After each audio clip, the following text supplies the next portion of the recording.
And welcome to the Redeye stream number 280-ish, I think. Perhaps. It doesn't even matter. As we're winding down the Redeye stream, we only have about 20 more episodes left that we're going to do. We're going to round it off to even 300 and put the show to rest. I Drink and I Know Things will be the new running title. And I think we'll only do the Redeye on the weekends until we round it out. But that being said, it is an open mic night. The hangout link is out there. If you are a troll, you will get booted. If you are a kid, you will get booted. Other than that, come join the panel. Enjoy the show. Jensen, violent overthrow in London today? They're going to take out Theresa May, huh? Right. I'll read what I've got here, okay? As there is literally fuck all detail. So what I read is all I've got. A full-blown cabinet coup is underway tonight to remove Theresa May as Prime Minister. Cabinet coup plotters want to install an interim leader to deliver Brexit. There is good support for David Lidington, but others are pushing... Fuck knows. No, it gets worse. It really does. But others are pushing Michael Gove and Jeremy Hunt. No, not those two bastards. Yeah. Okay, B. Who are these bastards? Because American. Michael Gove is a backstabbing rodent, and Mr. Cunt broke the NHS. I mean, it wasn't too well at the time, but he pretty much crippled it. It is on his knees now because of him. He screwed over the junior doctors and pretty much everyone in the health service. So they're both a bunch of backstabbing assholes. And are we really going to trust a bunch of traitors to get us out of this? No. Welcome to Australian politics. Well, Jensen, are they a bunch of traitors? And if they are, wouldn't they be backstabbing Theresa May, again to get rid of her? And then you throw one of them up in the driver's seat. Is that the best possible outcome here? I think it might be a recipe for issues, right? Right. Let's start. Oh, this is going to be fun. Jeremy Hunt, as B has said, was, for some strange reason, allowed to be in control of the NHS. And at the time, it was limping along, barely able to function. They gave it to him, and it is now quite literally on its deathbed. Yeah, no offense. Yeah, just. And as for Michael Gove, oh, that man, yes. Right. This is the guy that was working with Boris Johnson to try and get rid of Theresa May a couple of years ago, and then stabbed him in the back and tried to take over as leader of the Conservative Party. Mm-hmm. And, well, yeah, he didn't. He's a rat. Well, at least Jeremy's brother Mike didn't get in. I'd rather... seriously, someone called my cunt would be a perfectly valid name. It really would. I Wait, don't. Is his last name Cunt? Hunt. Mike Hunt. Oh, okay. Say it quickly. A cunt. Yep. But didn't they like, wasn't Thatcher that bad that they tried doing it to her as well? Yeah. To be honest, people actually fighting to become prime minister over here. I actually don't know why they do it. They literally must just love being stabbed in the back. Well, that's kind of British politics forever, right? I mean, you guys are always fucking each other over. Yeah. Oh, hello. Well, if you have a look at our Westminster system, when Parliament's in session and all this kind of stuff, it literally is a bunch of spoilt little shits sitting down arguing over the top of each other. They interrupt each other. They just yell over the top of each other. They carry on. They even sit there and make stupid fucking noises just so as the other person can't be heard. It literally is like a preschool fucking playground. Holy shit, it's my panel.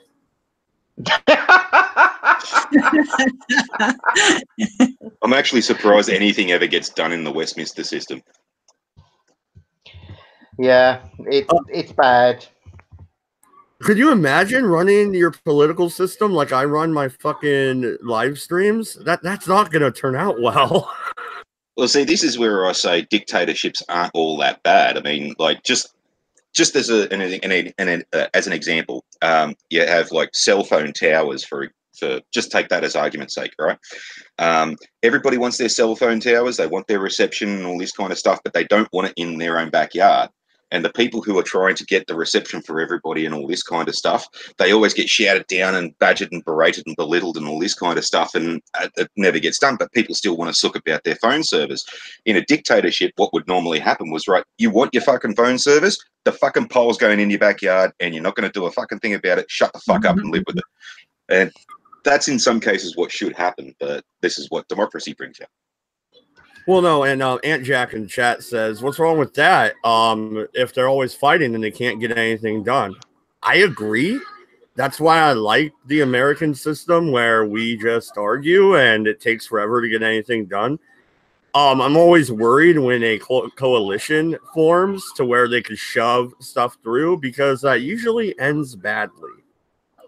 But at least in America, like it does seem to be a little bit more sedate. That, like, you know, when people sort of don't want something done, they'll actually sit down and they'll talk about it. They'll veto it, and they won't sort of be like fucking children about it. Like, it might not go through. Have you seen some of the filibusters?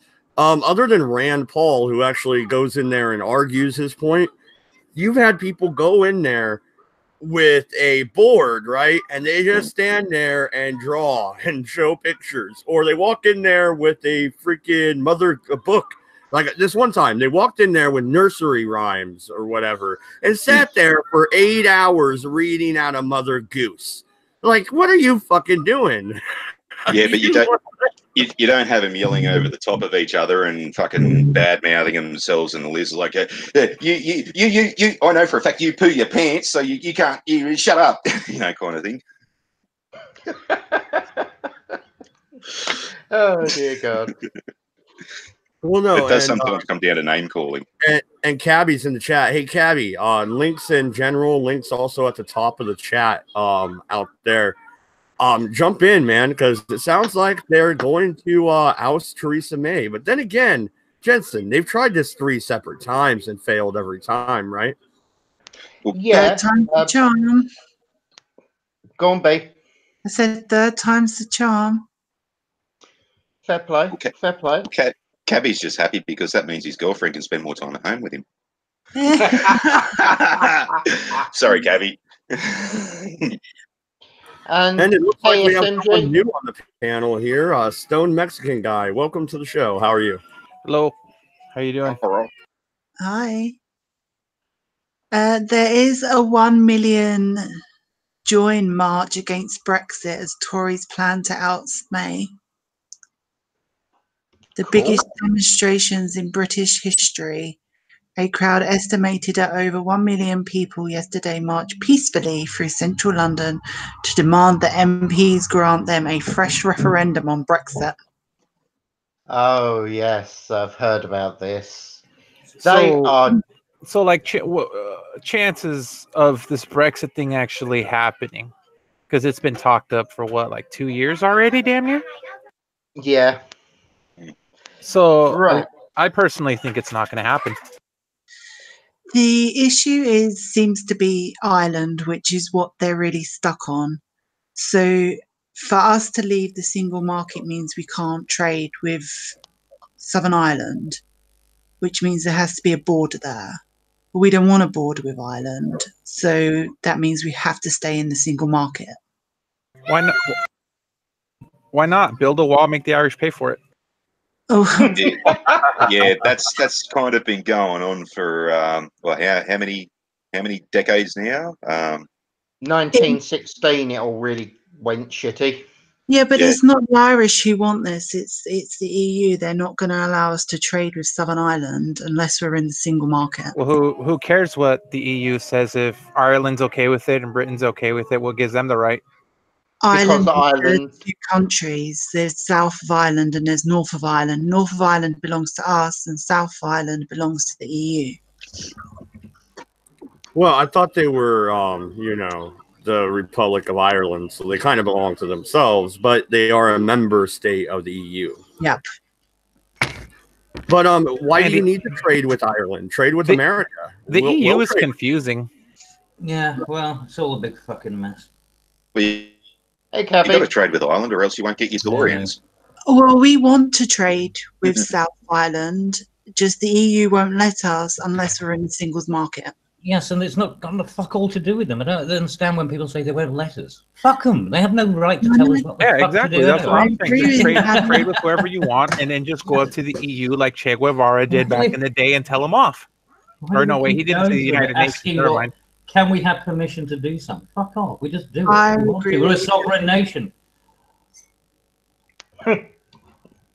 Not quite sovereign if you have to ask the EU for permission to trade with. Well, the that's what I'm potatoes. saying. But but once we go past the 29th, we are totally sovereign at that point, because then the Article 50 is expired and we are technically we have completed that phase of leaving. And we didn't need to do it even during this whole fucking fiasco, 3 years. We could have been telling them to go fuck themselves and come and talk to us when they want to be reasonable.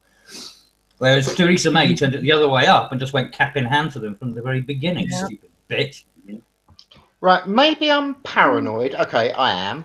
But if they are going to do this coup, this actually could be a maneuver to yet again delay the whole Brexit thing. Oh, no, you know what it's going to be. Because then it's a big problem, the big mistake that, Theresa May's strategy. She tried to turn the referendum into a partisan issue, right, by turning it into a general election. Because we already had the referendum. Yeah. And then she thought it'd be a smart idea because she thought that would give her a majority and it would give her absolute, she didn't realize that, hang on, this was not a partisan question. It was totally independent. And so people were voting on just that issue. It had nothing to do with party politics. She tried to turn it into party politics and she got her ass handed to her. And so what's going to happen is they're going to play this fucking game. They will oust her, which will mean that we will be forced into yet another general election, which means that they're going to make this stay or leave again, party political again. And and then we won't get out, because once they do this again, then that's it. We've lost it. I was going to say, what are the chances that Theresa May gets ousted and they bring someone in that's anti-Brexit and she subverts the whole thing? Doesn't matter. Doesn't matter. You see, this is the thing, because that you can't take. I mean, the whole point of a referendum is it's non-partisan. It is, but it provides an absolute mandate to the government to say, this is what the people have said, irrelevant of party politics. The people have voted for this, so it's an absolute mandate for the government to implement this thing. And that's why they've been freaking out, because they don't want to do with the will of the people, and they've been trying to find every fucking way of derailing it and undermining it, and. And this is going to be the final one, because if they go through ousting Theresa May, it will end up as a general election. They will have to postpone the European thing yet again, and then we'll end up with a clusterfuck of now it'd be like this. It'll be the people's vote effectively. Well, but it'll be done on a partisan You guys basis, need your which own is version of bullshit. the IRA. And also, too, Stone Mexican, typically in our system, when someone does get ousted or booted or removed or something like that, they generally leave the whole scene altogether. So they're not around afterwards. Yeah, well, I wish fucking Tony Blair had taken the leaf out of that book. Hoorah. Yeah. Well, but here's the thing, though, Cabby. You guys already had the referendum. You already decided to leave. So, and the way your system is set up, correct me if I'm wrong, but it's the party that's elected, not the person, like here in America. Yeah. So if they oust Theresa May, they can put an interim PM up, right? Yes, they can. You don't need a new election, is what I'm trying to say. No, absolutely. It wouldn't be required, but it would be expected in order to validate the leadership choice of the party. Because the party chooses the person that they want as a leader, then they want to get affirmation, or confirmation from the public that the people are behind that decision that the party's made. So generally speaking, when this happens, you do end up with a referendum, with an election pretty soon after. I mean, the same thing happened with Margaret Thatcher when she got thrown out. If they do give us another referendum on Brexit, I really hope that it is overwhelming that we leave and then they just have to nut up and shut up once and for all.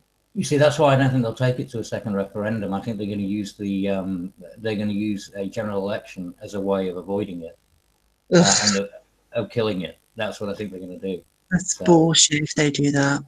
Yeah. If they do that, Cabby, we riot. Oh yeah, damn right. Yeah. No. Then the gloves are off. They really are. We try to be reasonable with these cunts, but they've done nothing but, show complete contempt for the electorate. So fuck them. I really got. Burn it all down. They can't delay any longer, though. That's the deadline. That is the hard Brexit line. So even if you guys have another general election, there's no more delay on leaving the EU, right? Want to bet? Yeah, you'd be surprised what they can wangle at the 11th hour. It's amazing. It's simple. Basically, if they do call this general election, I am calling it right now that they are going to use that to delay, please put in air quotes there, the Brexit, because after all, Britain has to sort out its leadership before we can leave. Oh, look, that's going to take months. What a shame. Now, I said this at the very beginning. I don't know if people remember, but once they weren't willing to issue Article 50 straight away, with it was only a 2%, well, 4% margin overall, but I mean 2%. It's 52% that got it. If you believe that, I still think that that's a low number myself. But if you look at the change in demographics that have occurred now, with more immigrants that have come in, the amount of people who've died off, old people who were definitely, voting leave. We've got more Remainers now. We got all the students that have left school in the last 3 years. Yep. That are now into the into the election. So who are now voters. So if you look at the actual change in the potential demographic, then they're playing the numbers. They're playing the waiting game, so that once they think they've got the numbers on their side, then they can do it again, or they can just dismiss it with this fucking catastrophe of like replacing Theresa May. And I mean, Theresa May should never have been there to begin with. We all know that. Yep. Hey Jensen, that's a conspiracy night I'm surprised you haven't done. Go on. What? The whole on the Brexit numbers, because I was watching a news show not that long ago and they actually stated 67%. That's it, and that's certainly the numbers that I was expecting, and from experience and the stuff that I was looking at. And I was looking at definitely, 65 upwards was the minimum that I was expecting. When it was 52-48, and how weird that it was exactly the same ratio, 52 to 48, that I think Trump had at some point on something. It was exactly the same margin of another thing that happened around that period. It's like, lazy. They're not even changing the numbers. Oh, well, you know what they say. You know what they say. 87% of statistics are made up. Yeah. But no, I do not trust those numbers one iota. No way it was 52-48. Certainly not from speaking to anyone. I mean, I would expect that the kind of high numbers in London and in some of the places like Cambridge or whatever, snob areas. But certainly to Londoners about Brexit because they all wanted to remain. Yeah. Although having said that, still 40% of Londoners did vote to leave. 40% did actually vote to leave. So the numbers don't add up when you're looking at it, nationwide. Doesn't add up. Yeah, but I have mentioned this before. Facts and details are just racist. Okay, as long as you remember that. Racist. Yeah. Numbers are racist. Well, of course they are. If they don't agree with what the left, etc., are saying, then they are automatically racist, sexist, homophobic, and of course Islamophobic. Because hang on. Don't we use the Babylonian numerical system? So it's also appropriation of their culture. Oh my God, we are terrible. We are terrible people. Oh dear. Hey guys, what's going on? Hi, Ming. Hey, Mings. I heard you talking about terrible people, so I decided to pop in. Hey, Yay, work. You are from Massachusetts. Yeah. Okay. But, Right. So, well, no, means Jensen, you hear this story? Jensen, how quickly could they oust her? Could they do that tonight? No, they have to have initially you've got to have a vote. That vote then has to be seconded. Then it would go on to a form. Then you the same way as it's been done before. It's a standard technique, but it would take. I mean, it would be Wednesday before you managed to actually get it done. Yeah. Because the House doesn't sit. Well, I mean, I suppose it could be an emergency. Well, the party could oust her tonight. They did the same thing with Tony Abbott. It was literally one day everything was perfectly fine, and no one saw it coming. The next morning we had fucking turncoat. Literally, it was that quick. Well, I suppose because the party doesn't have to act. But normally it's sort of courtesy to to go through the parliamentary system. But yeah, technically the party could oust her in a heartbeat. Yeah. But it's not good form, you know what I mean? It's not standard procedure. Oh no, just look at us. Yeah, but it works, doesn't it? Why doesn't Theresa May just step down already and make this easier? Because she's determined to fuck it all up. She's got to grease the tracks of our inevitable demise. That'll also publicly make her admit that she was wrong. And, Politicians can't do that. Well, she's trying. Can't have precedents like that, sir. Now it's all. I mean, it is an absolute fucking disgrace, and it's astonishing that you've still got people who, after everything that the Europeans have done to us, and you still get. I mean, I just thought that would have been a very good reason for everyone that used to be Remain to tell Europe to go fuck themselves with how much contempt they've dealt with us. How that they've just shown so little regard, or what we don't matter apparently. So if we don't matter, then what's the problem with us leaving? Why make it so difficult? It's like MC has said pretty much every single day, because Europe knows the second we go, they are dead in the bloody water. But that's it. But then why? Because they know that the British people are not going to. I mean, Theresa May figured it out, finally, and then she started trying to appeal to the people, saying, "We got to do the people's will. How about doing that fucking 3 years ago, you stupid cow?" But now she's trying to appeal because she knows that this is all fucking crashing around her. That the people are never going to accept it. That we have to go through with something, and that's why now they're looking at this as a way of trying to bring the whole thing down. It's like a Samson act. You know what I mean? There's a Pyrrhic victory that they're going to try and achieve. They'll pull the whole fucking edifice around them. So I reckon keeping the pound was a bit of a double-edged sword. In one ways, you saved yourselves from having to bail out fucking Greece and Italy with the euro. But on the other hand, too, you didn't have the whole downturn with the euro to push everybody to go, hang on, this is fucked. Why are we paying for this? Oh, no. Well, the pound got massively hit on so much short selling. The pound now is currently, when you look at what it was going back before any sort of Brexit ideas, it was around about 148, something like that, 150 something. And ever since the original sort of the referendum happened and when the results came out, the banking industry has been hammering us, absolutely fucking hammering our currency. Yeah, but could you imagine what it would be like if you were directly linked to Greece and Italy? Well, exactly, it'd be worse, if we were in the euro. Yeah. So, and if we were in the euro, we couldn't leave the European Union anyway. Well, it would be I don't think we could actually. Well, no, we obviously could, but we'd have to reset up an entire monetary system. So, joining the euro would have never been a good idea, ever. Oh. Never. Completely agree. Yeah, because I just remember the last. Worst. Sorry, Dave, go on. Yeah, just remember the last time I was in London, that was mainly everyone was saying, it was like, thank fuck we kept the pound. Yeah, damn right. Yeah, nothing good comes from the euro. And hopefully, if we can just stay it through, even if we do get hit and they punish us, which they will inevitably do. As if austerity wasn't enough.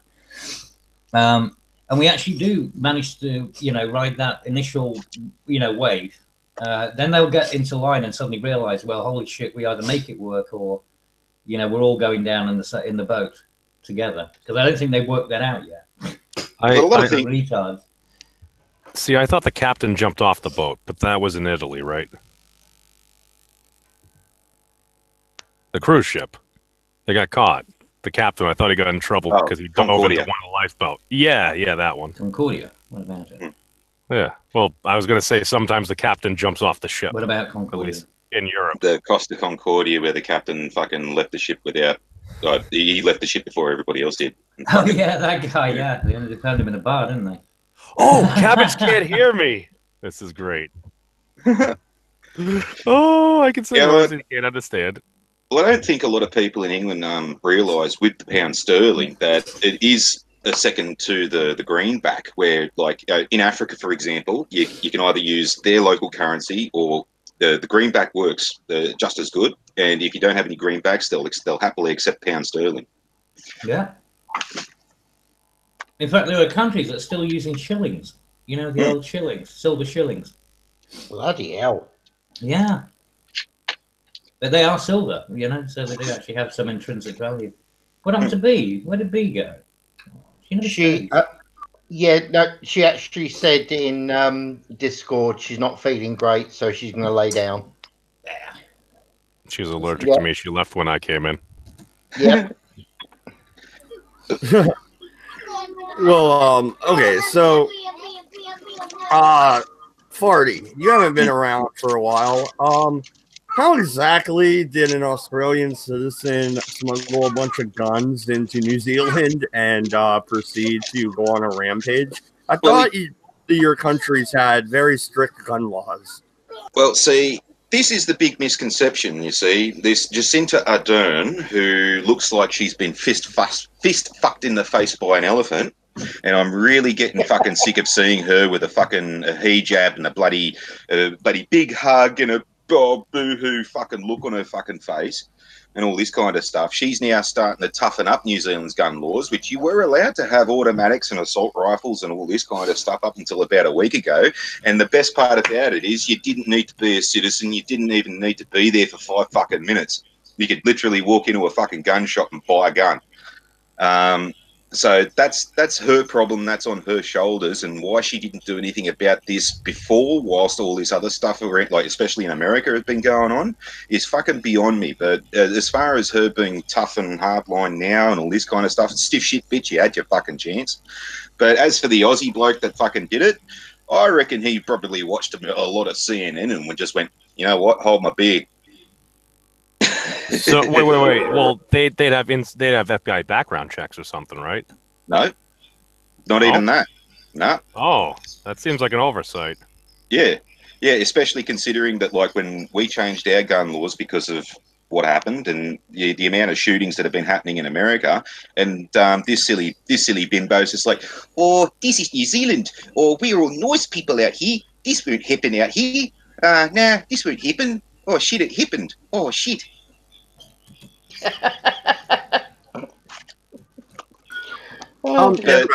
So they didn't have strong gun laws until now. I thought they had the same laws as Australia, pretty much. That's an oversight on my part because I didn't look it up. Well, the open statement that they're making, they're saying that they're going to ban the guns that the bloke used. Now, that just means pump-action shotguns and AR-15s. It says nothing about M14s, SLRs, fucking G3s, and fucking all sorts of other shit. Good but she's a silly little girl. She's a silly little girl that should never have been anywhere near politics. Would a background check have prevented this? Probably not. See, like I'm in a similar boat to this bloke here because I went out and I went to a whole bunch of bloody places and got my own world perspective and all this kind of stuff, and I'm fully in a similar position. It's like, well, fucking, they are a threat. It's like there's a cartoon that someone put up on Discord that, you know, 2 Muslim blokes and one said something and the other bloke goes, oh, but it's only funny when we do it. What's gonna alienate a lot of people now is that they're basically having a massive witch hunt for people like this bloke. Oh, you're dissenting opinions and all this kind of stuff. You're not allowed to say this. You're not allowed to say that. You're not even allowed to fucking. I mean, literally, we're not even allowed to fucking speak about it out here. I'm probably breaking a couple of laws fucking talking about it now, but fuck these cunts. It has to be said. Someone has to say it. It may as well be me. No shit, right? That kid got in trouble in New Zealand for just reposting. There's been several. There's been several. And that no one says shit about fucking tip-tap fucking receipt Erdogan fucking over in fucking Turkey. Fucking he's replaying it left, right, and centre, like trying to push his political beliefs and shit like that. It's all right for him to say that any Australian that goes over to Turkey that fucking says any stupid shit's going to come home in a body bag. It's all right for him to fucking say that, but we can't say dirty fucking Muslims.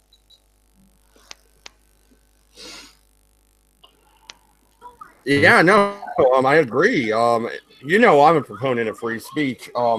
Pretty much absolutely. Other than a call for violence, you know, I'm standing in front of like the White House with a fucking gun yelling, "Hey, let's kill the president." That's not fucking free speech. But being able to talk about a shooting that happened somewhere across the world, yeah, you're allowed to do that. And especially when you're trying to analyze a situation, you're trying to get to the bottom of it, find out exactly why, and trying to prevent the next one. And you can't even sort of go into the what ifs and all this kind of stuff. You're not even allowed to do that. So that means another one is going to happen. Well, a person's rights ends where another person's rights begin. Mm-hmm. And now we're running around whipping ourselves with fucking bondage cat o' nine tails, fucking going, "Oh, poor Muslims! Oh, don't hurt us! We didn't do it! Oh, we're sorry! You ever see them cunts fucking doing it when they did Madrid, fucking Mumbai, 9/11, fucking London, fucking and everywhere else? No, you don't fucking see them do shit. Laws don't apply to these people. You got to remember that. And the thing is that you still don't have the community coming out in order to, you know, protect themselves from these so-called, you know, rare radicals. They're still protecting them within their own communities. That's right. And the biggest thing they're willing to, you know, to actually participate in, you know, in stopping these people, then they are no better than, as far as I'm concerned, they're no better than the very people causing it. They're guilty by association, if not, you know, like what would you call it? What's that thing where you know a crime's going to be committed, but you don't? Accessory. Yeah, an accessory to the fact. Yeah, and they should be fucking charged as much. Yeah, you never see the Muslim community come out and fucking outcry and outrage and all this kind of stuff when it's one of theirs. No. Well, why? Okay, so people like MC claim that there's no such thing as moderate Muslims. I tend to disagree. What say you guys? Do you think there is such a thing as moderate Muslims? I think there are people who Sharia law. I think there are people who call themselves, you know, that title, but it doesn't mean anything when push comes to shove, and you know they end up, like I said, otherwise the community would stand up and do something. If they were that moderate, then they would want something to be done about these, you know, radicalized groups in their communities. Exactly, they'd be trying to stop it themselves. Yeah, and they're not. So there's no. No, they may think that they are, and they might come out and present themselves as that. But if they believe in Islam, they have to believe that protecting their people is more important than, you know, telling the police about a potential crime. Well, Cabbage, I think hit on the spot right there. So they can call themselves whatever they want. They can call themselves, you know, moderate, liberal, whatever whatever title they want to give themselves. But unless the proof's in the pudding, right? It's in the actions, and the actions don't back it up. That's right. And funnily enough, yeah, I do actually believe that there probably are some halfway decent Muslims out there. The problem is the only ones you actually ever hear about are the frothing at the mouth, raving abdabs, you know? Well, I think a lot of it might come down to why might we be perceiving this response or lack thereof in certain cases? It never happened. Could it be because, well, if you happen to put on maybe Al Jazeera or something, and then all of a sudden you see these bombs being dropped from the heavens and stuff like that, and then all of a sudden, oh, look, your second cousin or your nephew or something end up dying, you might not have as much remorse for people when terrible things happen to what you perceive as. Like I say, you can call yourself anything, but your actions are going to demonstrate what you actually are, and their actions are so that they hide their fellow freaks. Cabby? Yeah. Just so you know, mate, you literally just spoke all over poor old Memes who was trying to say something. I could hear Cabby before. Now I can't hear him. You didn't miss anything. Harsh. But what shits me the most about when this stuff does happen is you got all these soft cocks and shit running around going, "Oh, I'll stand with Ahmed," or "I'll ride with Ahmed." You know, "I'll sit on the bus with Ahmed." So all right, yeah, go. Yeah, you do that. Just shut the fuck up about it. We don't need to hear your bullshit fucking your bullshit sentiments there. But fucking, you never hear that with the Muslims. You don't hear fucking Ahmed go, "Oh, I'll ride with Jimmy," or "I'll ride with Sally." But yeah, he'll ride with fucking Sally and then fucking follow her home down a dark alley and then rape the bitch. That's why they're riding with her. But they don't want to say it because they call that courting. Oh.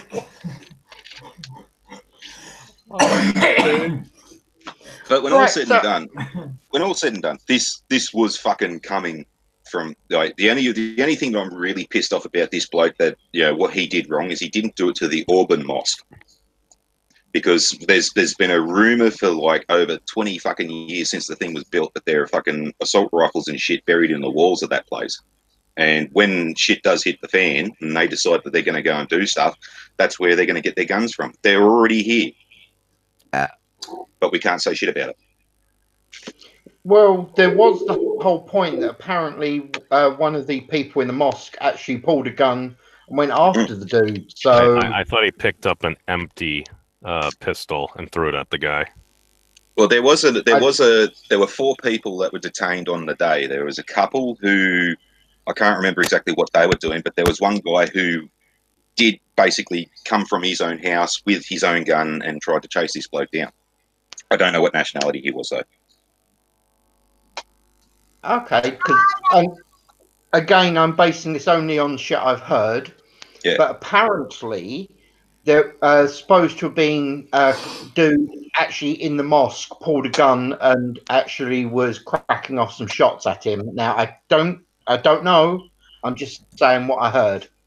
Yeah, I'm pretty sure that was an empty weapon. He did pick it up. Okay, cool. Click, click. Ah, fuck.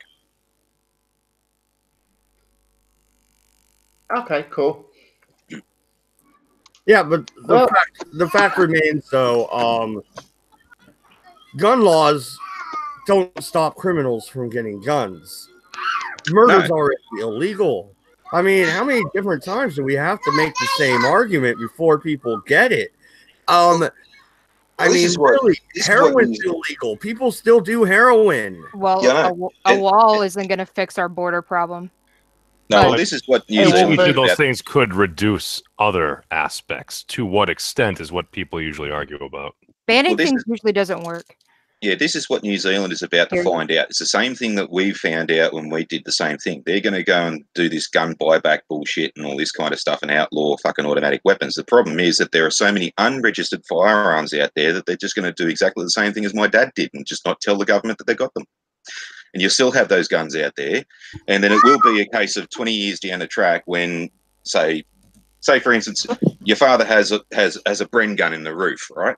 Fucking when he dies and the family goes, well, shit, now we've got this fucking Bren gun. And 20 years from now, you're still going to have all these automatic weapons coming out of fucking nowhere being handed in because, well, the families don't want them anymore or anything like that.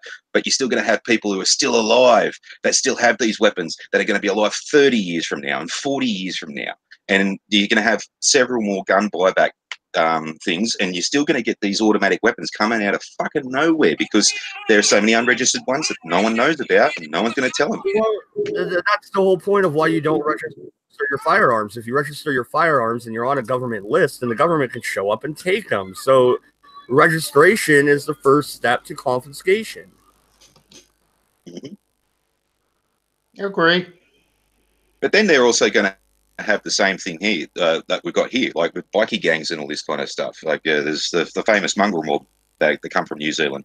You think they're going to fucking give up all their guns? Fuck no. Do you think that they're not going to try and acquire firearms from now on? Fuck no. They already have legitimate businesses that they run, like machine shops and shit like that. This happened out here. They had machine shops get raided and all this kind of stuff, and they found like schematics, like actual blueprints for like things like an Ingram Mac 10, things like that. And they were making these things on their own fucking onus in their own fucking machines and shit like that. So, well, yeah, stop shit. All you need is a tool, you know, a CNC machine or a freaking 3D printer, and you can print up a plastic gun. You can only use it once, but you can still print up anything you want.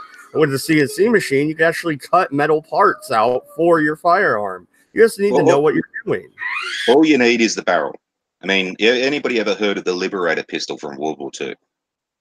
It's a single shot 45 caliber fucking pistol that they dropped all over France for the French resistance. And the whole idea of that thing was you had 8 to 12 rounds with it and only fired 1 round a piece, but the whole point was that you'd shoot a German and then take his gun.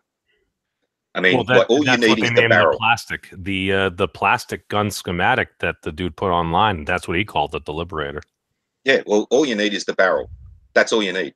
Just the thing that holds the pressure, the barrel, and a strong plate that the firing pin goes through, just so it doesn't blast out back in your face. It only needs to fire 1 round, and you got yourself a fucking Glock. Just a second, Cabby, can you hear us now? I see you keep going in and out. I'm guessing Google's giving you the runaround again. Can you hear us? Cabby, can you hear us, mate? He's just muted himself. Yeah, I think Google's fucking with them again. I think Google is trying to tell us something. It doesn't want us to use Hangouts anymore since Hangouts is going away. No. It's all from the government. He's been talking shit about Theresa May. She's trying to shut him up. Oh, net neutrality. Hey, I definitely do not have dirt on the Clintons. except for the dump truck load out the back. Don't tell anyone.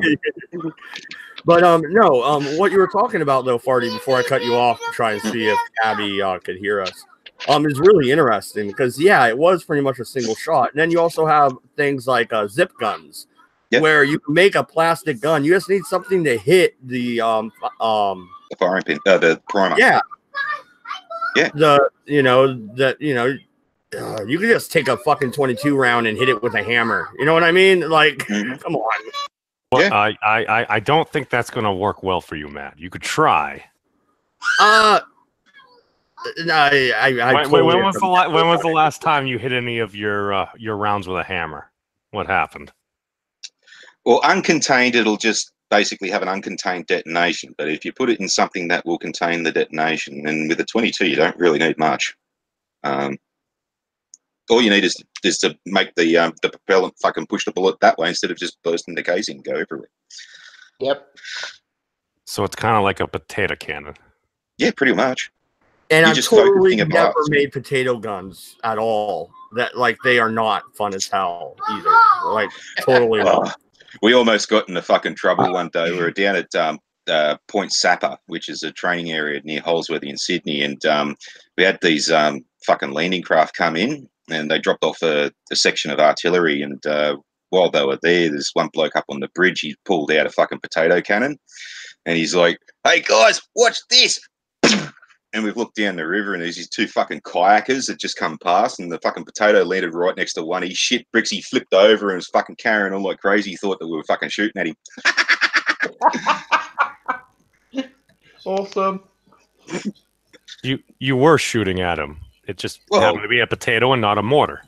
Yeah. That was funny as fuck.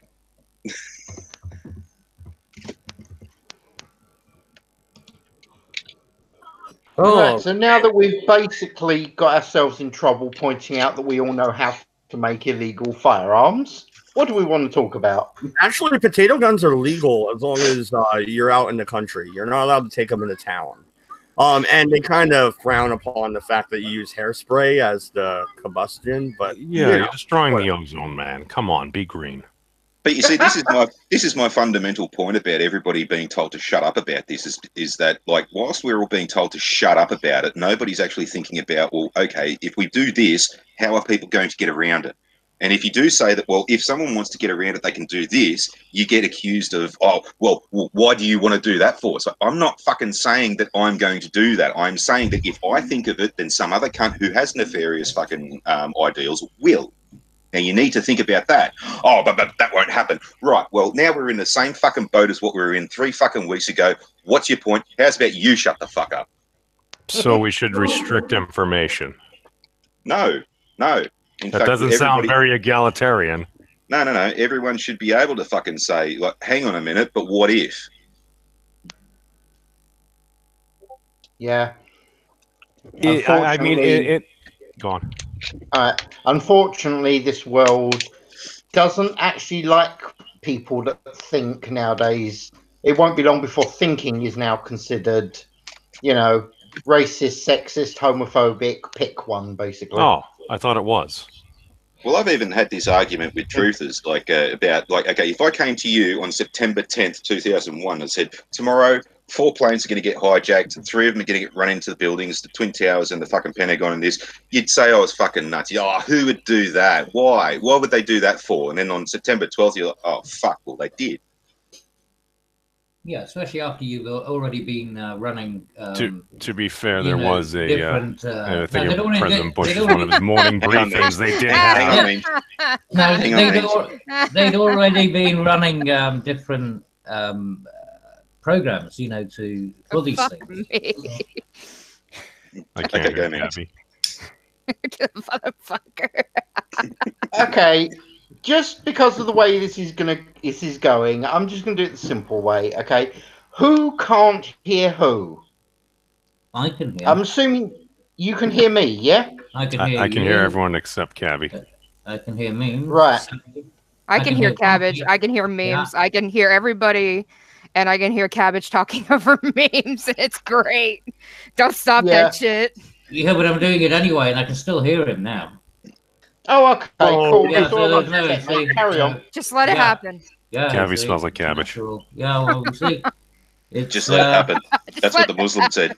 You see, I mean, hey, the Aussie knows best. Hey, as wise Disney princess once said, "Let it go, let it go." Shut up, memes. Memes never bothered me anyway. Stop it. Pinoid's in the chat. He says MSNBC is telling us to ignore the Mueller report. I have Mueller? It's Mueller, whatever. You fucking asshole. Mueller. I don't care. Mueller. Wait. Is MSNBC promoting a conspiracy theory? I hate you people. Well, learn how to pronounce things. wait. Oh, you think that's bad? Oh, come on. He spent all the night calling it the Manafort report. Oh, good. Well, that's what it's mostly about, right? Right? Yeah, it was mostly about Manafort. Yeah. Well, it's all turned out to be a fart in a jacuzzi. So, well, I thought they haven't released anything yet. That's what people are pissing and moaning about. Well, yeah, but if they had anything, they'd be jumping up and down for joy. Well, reports are they don't have any collusion with the president in Russia. So, Huffington Post would have already had a special exclusive by now. If they had what I'm saying is they haven't released all the information yet, right? Yeah, but they haven't released anything. I don't think it's been given to the Attorney General, Mr. Barr. But the thing is that they said there are no other indictments. There's nothing else that's coming out of it. That it's pretty much sealed now. So done. There's nothing else to come out of it. I mean, as to what information they did, gather, it obviously doesn't equate to anything. Otherwise, they'd be doing something more indictments. So whatever information they have wasn't sufficient to be able to take it anywhere. But Mueller. But no, what I think is interesting though is they actually came out before the election and said it's a nothing burger. I kind of thought they would sit on their hands here and just wait. You know what I mean? That way you can continue the controversy into the 2020 election. But that's what they're trying to do now, right? Because they're not releasing any information. So therefore, all you've got is speculation. So you got a whole bunch of speculation, which people I know, a lot of people pulling old bullshit out of, their arse from before, and just repeating old nonsense, so they can get their last pot shots in before they have to admit it's all a bunch of nonsense, and then they have to go quiet again. They're basically just going to try and get as many hits in as they can from the lack of information. Well, I mean, I don't fucking care. Cheap politics. Well, according to MC, there's a lot of people in there that may not have been fully investigated or something, or certain charges were brought against some people. I mean, if there happened to be any things that were going on that weren't kosher, I mean, President Trump would have his attorney general look into that, right? Yeah. Well, is he talking? I feel like Nixon looked into that shit. This is brilliant. Yeah. Nixon would have totally had his attorney general look into him as well. Oh yeah, totally. I 100% believe it. Yeah, you know how I said I wasn't a crook? Why don't you go ahead and look into me? Yeah. It never happened. But but they've looked into President Trump for over 2 years now, right? Yeah. By the way, did you make any recordings? Oh shit. I don't think he knows how to use a speakerphone, let alone a fucking recording device. But that's just me. President Trump's own attorney was recording him and shit. Twitter on the toilet. Why would your lawyer record you? Anyway. If it's a deposition or you need to, but they're supposed to let you know. Otherwise, that's really shady. No, but the thing is, oh God, imagine President Trump vining. Oh my God, it's bad enough he has fucking Twitter. I like that he has Twitter. I like that he can. I'm not saying that he shouldn't have Twitter. I'm not saying that. Jesus Christ, calm down. I think he should go onto Gab. That would be fun. Oh man, and then Gab will really be called white supremacist, huh? It'd be funny as fuck though. It's like, okay, because all Twitter. They'd have to change it to an orange frog. Free market. He's a free marketeer, right? That's what he's always on about. Like, well, I'm not going to use that anymore. See, I mean. Fucking Twitter depends on him. Their entire fucking business model will collapse overnight. Oh, shit. Yeah, what happens if he just like suspends his account and you can't add him or anything? Oh, wow. Huh. Shut up, memes. Is he talking again? I just get silence. It's brilliant. Hangouts, he's really doing me a solid here.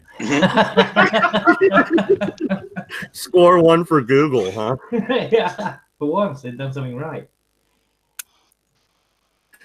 Just one last thing on that New Zealand thing. At that Dickhead's Manifesto where he starts, calling people out on YouTube and all this kind of stuff. I fucking love how the rest of the world that's not on the internet fucking is so fucking far behind, like the internet itself, that fucking PewDiePie, he's a Nazi. No, he's fucking not, you dumb shits.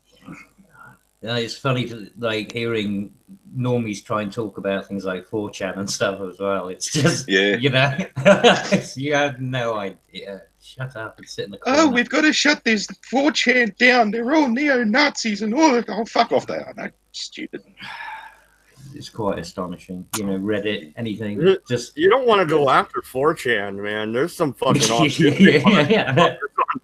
Yeah. Oh yeah. They get mad. People don't often know how to respond. They don't just get mad. They do get to certain communities that they're unfamiliar with. I mean, look what they did to Kanye West just for shits. Imagine if you really pissed them off. But that's exactly the reason why I wanted to get that cup drinkers thing as a thing, because who's this 4chan? What are they all about? And are they the new Nazi movement? No, they're fucking not. They're just fucking autistic people who just want to have a release. Fuck off, stupid. Yeah. I don't know. I could think of better things to do, like as for releasing, than going on an image board and being a complete fucking retard. But that's just me. Yeah, but it's every different thing. I have something to fuck besides my hand. But that's just different horses for different courses. People get their thrills in their own ways. Yeah, but you'd be surprised how many people have an aversion to go into an adult store and buy a sex device. Yeah, but why? I don't know. Or get a girlfriend instead. Oh, XX misses me has got me a sex toy. But I mean, it's like 4chan's no different. Oh my god, what the fuck, memes? Oh, it was the lips of Miss Sasha Grey.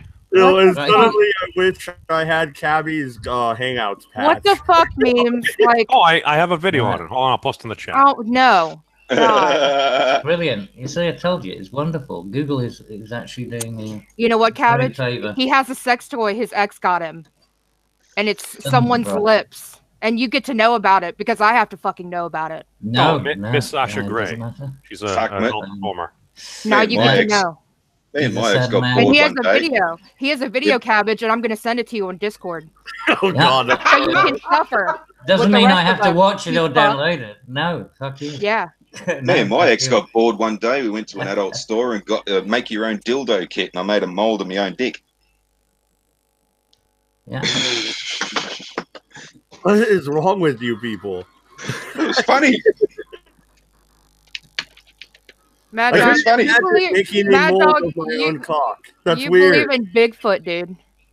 Shut up. It's real. All right. No, he's not. Shut the fuck up. It's not fucking real.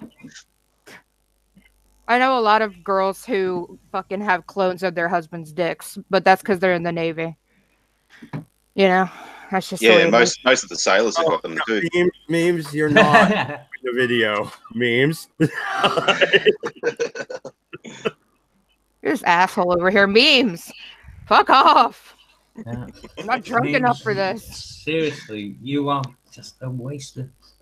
Oh, you scared memes away. Memes, come back. I was just fucking with you, Jesus. No, don't, please. Cabbage, Cabbage, stop. No, I mean it. Honestly. I'm trying to be honest with the guy. You know, you can only get better if you stop trying to pander to him. Thank you. Hi, memes. I was just kidding. I clicked wrong. Fucking hell, he's back. Jesus, it's like fucking herpes. Can you hear him yet? Can't shake it. Can you hear him now? Please tell me you can. No, thank God. Oh, I could stream snipe Cabby. Hallelujah. Cabby. I have an experiment. Hit F5. No, I've already done that. I restarted several times. No. I'm not fucking jacking with it anymore because I've got everyone that I need to hear. I don't need that sweat. Where the fuck is MC? God. I want him to yell at Mad Dog. It'd be funny. We did that yesterday. Me and him yelled at each other quite a bit yesterday, actually. For what? I don't remember now. We yell at each other all the time. It all blends together. My God, you need to lay off the weed for a day, dude. I don't remember yesterday. Not a bad idea. I don't call it tolerance yesterday. I remember yesterday. It was Friday. Wow. Brilliant. This motherfucker is going to get a Nobel Peace Prize now.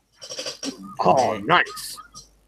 $1 million with it as well, Maddo. President Obama got one of those. Yeah, for peace. That makes a lot of fucking sense. Yeah. Well, he'll piece it up against the wall. Now, that was only because they were dyslexic. He got a peace prize because he made pieces of people over here and pieces of people over there and pieces of people over that way. Which I can't think about. I don't give a fuck. Drone strike them all. I don't fucking care. I'm so tired of this bullshit. I've become apathetic to people dying. Jesus. No, he was meaning the original, you know, the Nobel Peace Prize was the Nobel Peace Prize was developed by the guy who invented TNT. Yes. Yeah. Yeah. Well, it looks like the People Thought Police is in full force today. Taryn Marine said his comments. One comment, to be specific, I guess, was deleted like right after he posted it. So yay, Google. Dude, that's been happening to me for like ever. I thought it was just new policy. Oh well, fuck. You see, I thought it was just me that hated memes, but apparently Google does too. So Cabbage. Google's new policy. Wolfshark's not allowed to post in chat. I'm not allowed to post in anyone's chat. I'm banned everywhere. Fuck it. I don't care.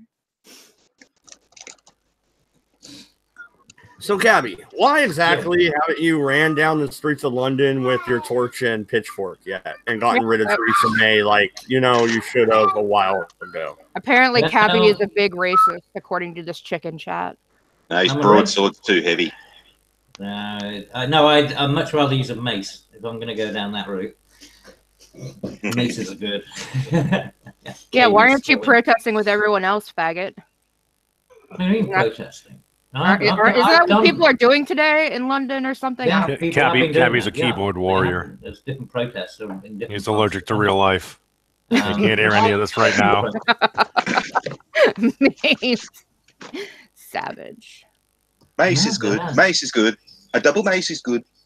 Don't tease me, bro. Hey, tell you what, you come at me and I've got a mace. I'm pretty sure you ain't going to be walking away. No, spear is gooder for charger enemies. Yes, gooder. I was about to say, did you say fucking gooder? Gooder? Is that a word now? No, it Use isn't. a peel them. They can't pull It's it the out. current year 2019. Every word can be a word. Snap off. Yeah, let's go back to the old Roman tech. No, but seriously, aren't you guys supposed to be protesting something? I don't know what. Right, I'll tell you about the protest. It's actually for the wrong side. The current protest going on is trying to get us to have another vote on Brexit. Yeah, but equally, we've also got dear old Nigel Farage, you know, the world's hero. Apparently, he's leading a march of people from Sunderland down to London. Apparently, they're all going to turn up on the 29th and fuck all. I mean, let's be fair, fuck all is going to happen, but he's meant to be leading a march. Well, someone has a sign that I retweeted. Please stop. You're fucking everything up. That's a good sign. That's a good sign. Yeah, he'll show up and the Met will just come around and say, please, can you just disable all of this because we don't want any trouble? You know, the thing with France, the natives are now Muslims. France is rioting right now as we speak. And they're always rioting. Yeah, why can't we be like France and riot all the fucking time? Oh, no, I promise you, you know, like, this is the thing. You wait till you get to the 29th, and if this doesn't go through, if they really do totally piss in the face of the people and show that democracy is dead in this country, which it will did prove. you just say, I mean, let's be like France? Be the case that why not? Demonstrating the end of democracy. Well, France is not. Then yeah, people are good going. Cheese. It'll be like the poll tax riots. No, go back and look at things like the poll tax riots, and I mean, you remember all those. I hear the museums are good too.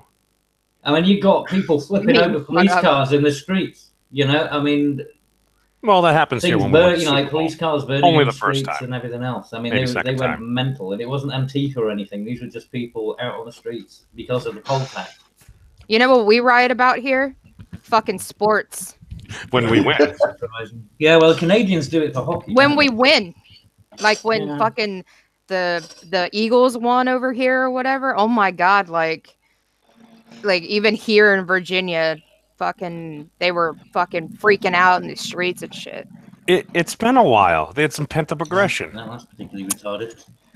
Yeah, I don't know. I'm not a fan. They were almost as aggressive as Cabby. And in answer to your question, Cabby, you got to remember, I'm still a kid, for fuck's sake. The poll tax thing was going on when I was literally a child. I've heard about it, but that's unfortunately the best I can give you there. Sorry. All right, well, look it up, mate. So the 29th. So wait. So the 29th, you guys are supposed to decide whether or not you're going to Brexit. No, that's not whether we're going to. I mean, we have to. I mean, it's meant to be legally binding that we do. So, and if they try to fudge the fucking law in order to get around it, that's when people are going to get serious. I got Nigel Farage and 10,000 friends outside. I have news for you. You guys aren't going to Brexit.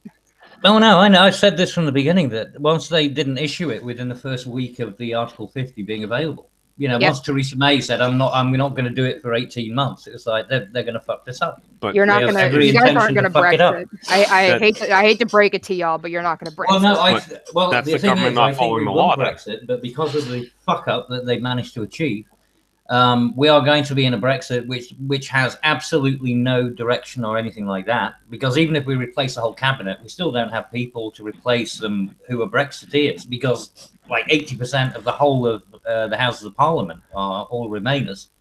So even if we replace the entire cabinet, to try and find enough Brexiteers of competency would be next to impossible. You guys have Sargon. So If these people have derailed it. I heard there was an article about it. So what they're going to do is we end up having to be forced into a Brexit, and then we end up having to go back in about 2 or 3 years' time, cap in hand, to the European Union. Wait. Is Sargon really running for prime minister or no? No, is he? No, there's an article. He might run for MP or MP. No, it's just one of these bullshit things that people have said. No, he's not. He's not. He's responding to the article right now. I mean, he might on his main channel, so he really means it. Like a member oh of my god, are you serious, memes? Like, you're not fucking with, the panel. It was on right before I hopped on here. He can stand as a member of parliament. A friend of mine did that. It's not like a big deal. Loads of people do it. Yeah, but Sargon's gay. Fuck Sargon. But there's plenty of other people that, I mean, my mate was a bit. Yeah, I mean, he was soppy as fuck. I mean, I wouldn't want him as a representative. I know, but Sargon is really gay. Gay, right? That's how you were going to end that? But Sargon is, like, super gay. Like, fuck. God, I hate that motherfucker. Well, to be fair, that might help him with some demographics if he was. Is it his smug, bearded face, or what? He's just a fucking smarmy fuck. He's like a roaming gnome. He's like... I don't know. Everything about British people I hate, besides cabbage. I love you, cabbage. Cabby gets the one, okay, I guess. I don't know. I don't know. Sargon doesn't seem like the leader type. You're British. He seems like the I'm going to sit behind a desk and do what I'm told type. So like everyone else? I mean, I suppose. I don't know. I'm not British. I can't really be. I don't know. MC gets mad when British people comment on American politics, so maybe I shouldn't comment on British politics. I don't know. You mean like MC comments on British politics? I know. I called his ass out on that. And like he yells at me for not. He's like, "Where were you, memes, back when Bill Clinton was ascending to power?" I'm like, I was in the 2nd grade. I was 10. I didn't give a fuck. I got juice boxes and watched Power Rangers. It's all right. I feel your pain, Jensen. It's like, where were you when this a kid? I don't know. Eating Dunkaroos and fruit roll-ups. Don't forget fruit roll-ups. It's true. This is great. Hammer's Spud's in the chat. He says, listening to memes and cabbies speaking at the same time is like the shittiest dubstep ever. Dude, we should make a video. Oh, speaking of fucking Clinton and all that kind of shit, I watched that fucking stupid bloody bloody Captain Marvel last night. I wish I didn't. I liked it. How was the cat? I liked it. The cat was the best part about it, actually. All right, I might have to see it now. I liked it. The unfortunate part about it, I found it predictable. It was about like 30 minutes in, and I thought, what's the bit? The cunts that she started off with, they're actually the bad guys, and the people they're trying to kill are the good guys, and didn't see that one. Well, Mad Dog doesn't want to talk about superhero movies, so... No, you guys go ahead. It's open mic. I don't necessarily get a choice in the matter. Go for it, guys. Oh, so I'm just done with comic book movies. I don't really care. I saw Us last night, actually. Oh, This Is Us? Yeah, whatever. The new Jordan Peele movie. Oh, was it good? It was really confusing. And there was like a lot of shit happening that needs to be explained. So how high were you when you saw it? I wasn't high, honestly. Oh, should you have been high? Yeah, I probably should have been high. Well, I've only seen a fucking thumbnail for that, and it's the one with the little black girl with the big white eyes looking straight at the camera and all that. Yeah. I honestly thought it was a prequel to the game The Last of Us. You know what movie I'm going to be dragged out to?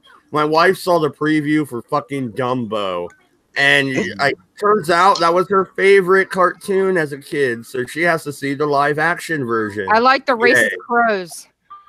The racist crows are my favorite. There is no way on God's green earth they are going to put them buggers back in. What if they were actual crows? I hope there are racist crows in the live action. Well, they could be mean crows. They don't have to be racist. Well, they were pretty fucking racist in the original. Oh yeah. Yeah, well, that's the problem. If they were in there now and they were like actual proper racist crows, they'd be screaming Black Lives Matter. Yeah. Crows, Black Power. Yeah, because I remember, if I remember correctly, in the original, they were like every black stereotype on the planet at the time, and it was pretty funny. I thought it was funny. Well, it's kind of like in the Jungle Book, right? The Louis. fucking teachers, they were kind of the same way. Beatniks, right? They were hippies. Yeah. Yeah. Oh, Disney. I miss racist Disney. Good old Walt. He was great. Song of the South, man. Oh yeah, you know they don't even sell that. Like I know. Disney fucking forgets that it ever existed. They're like, nope. Oh no, they can't forget. They can't forget because it's a part of their fucking one of the, what ride is it? I don't know, the log ride at fucking Disney World, Splash Mountain. Oh yeah, that's all that is. It was awesome, man. Felt like we were gonna fly out. They can't forget it. They just want to ignore it. Well, they don't have the crows. They just have all the other kind of stereotypical quote-unquote hillbilly stuff. Yeah, but Zippity Doodah is going to stay with them forever. Yeah, pretty much. They're forever.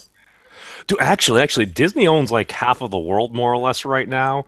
But pretty much. What's going to happen when somebody points out the fact that at Epcot you have the quote-unquote world where you are more or less culturally appropriating and stereotyping all different cultures?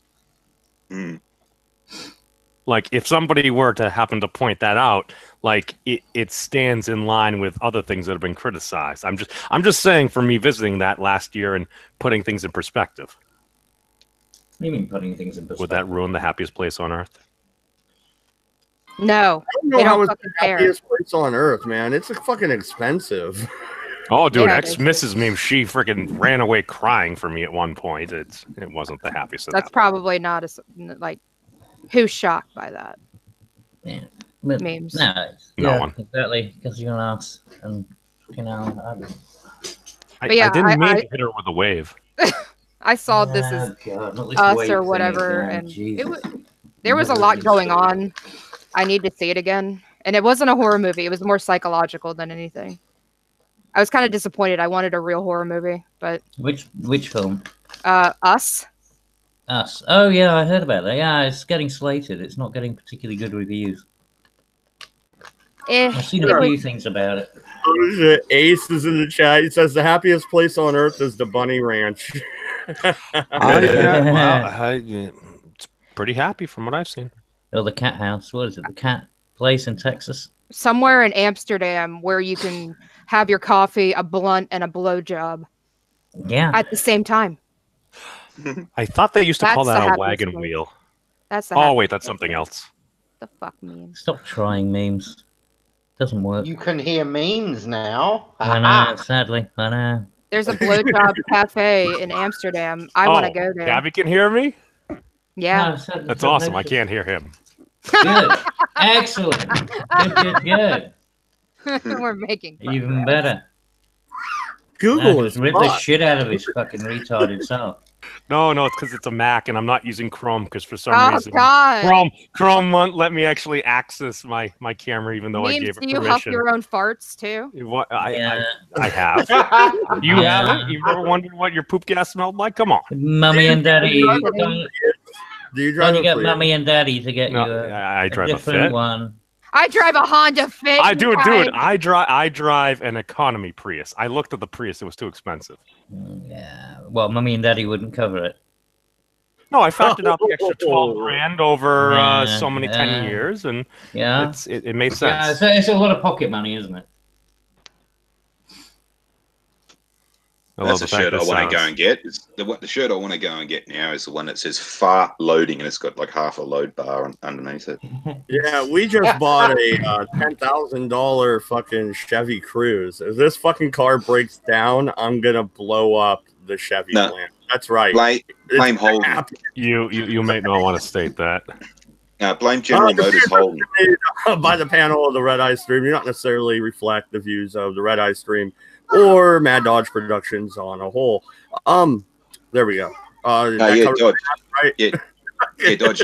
If your Chevy Cruze doesn't work, you can blame us because it originally was a Holden Cruze, and we just released it over there as a Chevy, and we don't have Holden anymore. So have fun trying to get fucking spare parts for it. Are you serious? We bought a fucking Australian car. Yep. Son of a bitch. Oh, that's right. You guys were the guys making the new age GTO. Yeah. We get the Holden. I don't know what you guys call it over there. I think it's the Chevy fucking Monaro or something like that. It's a 2-door version of a saloon car that we have. Oh. Yeah, we didn't call it the Pontiac GTO, but Pontiac was put out to pasture. I had an Opel for a while. You know the that was a little fucking sports car. I mean, it was a rally car. It's fucking brilliant. That. Yeah, we had the VN, the VL, and the VP Commodores. They were all based off of the Opel, and they were really good too. The windows were actually structurally integral to it. So if you wound the windows down and picked it up from each end with a forklift, it'll snap in half. That's not good. But fuck, they were fast. But the one I'm talking about was a hatch. No. If I would have known that she was looking at an Australian car, I would have told her that's Australian. We don't want to trust those fuckers. Yeah, you did your research, so you got what you got. Yeah. But what was it? It was a Nova, wasn't it? The Opel was it? And there was a Nova. But it was a hatchback one that was used for the rallying. The Astra, that Yeah, it's a Holden Astra. That's the one that I had. Fucking brilliant little car, that. Yeah, and then you guys made it worse. You guys made it worse and put a Vauxhall badge on it. No, actually, no. The one that we had, it had the Opel badge on. So, yeah. So we kept it. We kept it original. Bloody good car, that. Very good car. So kudos, Australia. I don't know. You guys go ahead. I'm gonna look up the 2011 Chevy Cruze. I'll show you guys. There is a picture of it in Discord, but it has my wife in the driver's seat, so I'm not gonna throw that up on YouTube. But it's not a bad looking car. I mean, really. I just 10 grand can end up costing us probably 15 after the payments and everything and the financing. So it's kind of expensive. Well, the biggest problem with it is that it's one of those wannabe SUVs that isn't really an SUV. You can't really take it off road. Doesn't have 4-wheel drive, and fucking it's too heavy for its own good. It's a crossover. It's a mix. Yeah. It's a hybrid-ish car. It's like one of those H2s, like the second generation Hummers. Just basically actually, I think I'm thinking of the car then, because this is an actual just a car. This isn't an SUV at all. It's one of those wannabe ones. It's like the people mover kind of things. It looks like it should be, but it shouldn't. But it isn't. It's a minivan without being a minivan in a way. No, it's not. No, it's not. Like I'm looking at this is the car we bought. This is the website from it's actually just a hearse dealership. So how many people does it seat? 5. There you go. Well, it's no fucking use to you. You've got a bloody gaggle of kids. That's a full-size sedan. You couldn't even put all the kids into that. Yeah, no, and the fucking car's name, because they named their car, it was Marley, which is our dog's name. It's fucking ridiculous. Oh, actually, that is different to the one we got out here. That's just a pissy little hatchback. We got the one we call the same thing. It's one of those fucking wannabe fucking SUV people mover kind of things that just doesn't have 4-wheel drive and all that shit. Yeah, but that's not what he's got. You've got an El Camino looking thing, right? No, that's a Ute. Yeah, Holden. You guys are Holden, right? Yeah. Yeah. Australian Chevrolet.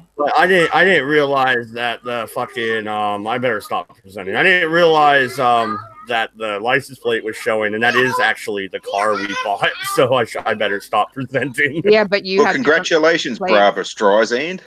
You have different plates, you fuck.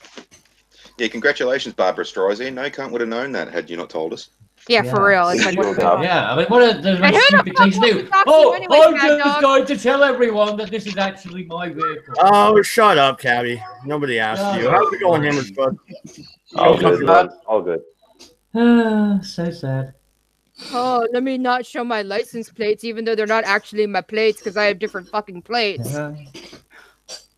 I don't need to say anything at all, and I'm still going to announce it. Anyway, moving on. Lay off the weed, dude. I'm telling you. I'm not even stoned. I haven't even smoked a bowl today, you fucking asshole. Just for a day, it's okay. We all need a break. Except for me, I don't need a fucking break. I miss God damn, you act like I wake up and just start smoking weed. No, I usually only smoke one bowl a day, and it's throughout the whole day. That's true. He doesn't throughout wake the up whole day. He doesn't smoke a bowl in the morning. He takes one little shot of meth, and it sees him good till around lunchtime. Anyway, but no, so Chevy bought out an Australian company. Is that what you were saying, Farty? No, they have No, it's just GM. They have they have like shit in the UK, Australia. Germany. It's like OPEC or Opal or some shit. Opal, yeah, Opal is the one in Australia. It's just GM under different badges. Holden is Opal's Australia. Germany, Vauxhall's the UK. Yeah, but they used to be that they had the Opal. I can't remember what the fuck it was in the UK, but it's all General Motors. Yeah, it's all GM. Vauxhall. But we don't really get many of those over here. Very few GM cars. Well, they usually come in under the guise of Vauxhall, because that's what Farty was saying. It comes under the badge of Vauxhall. Spud, there's a fair chance people might not be able to hear you, so if they talk over you, it might not be that they're being assholes. It might be Google. Yeah. Possibly Google. Possibly my potato mic. That's fair. Did you hear him there, Cabby? Nope. No, it's the Google servers going funky again. Yeah, well.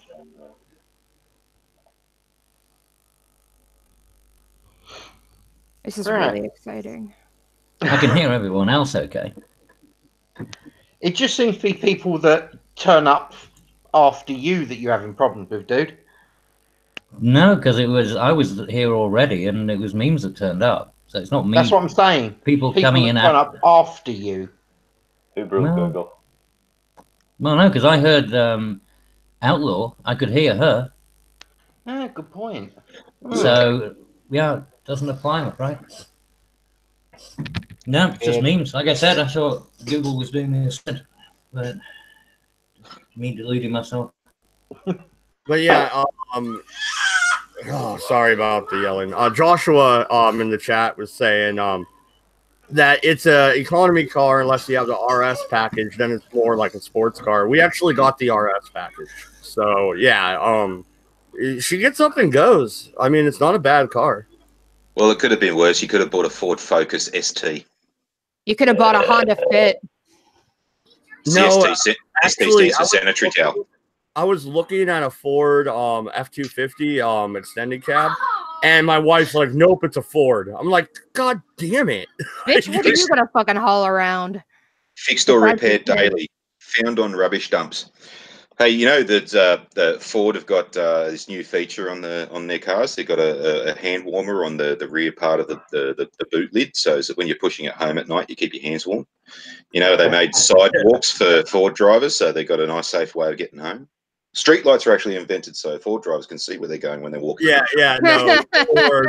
Ford found on road dead. Yeah, fucked over, rebuilt Dodge. Oh, did you know that also too? Ford have got a 10,000K warranty on their door handles. But no, the F-250 isn't a bad truck though. Yeah, it has an aluminum bed. It has an aluminum bed. That's just retarded. Why have a pickup truck with an aluminum bed? Why?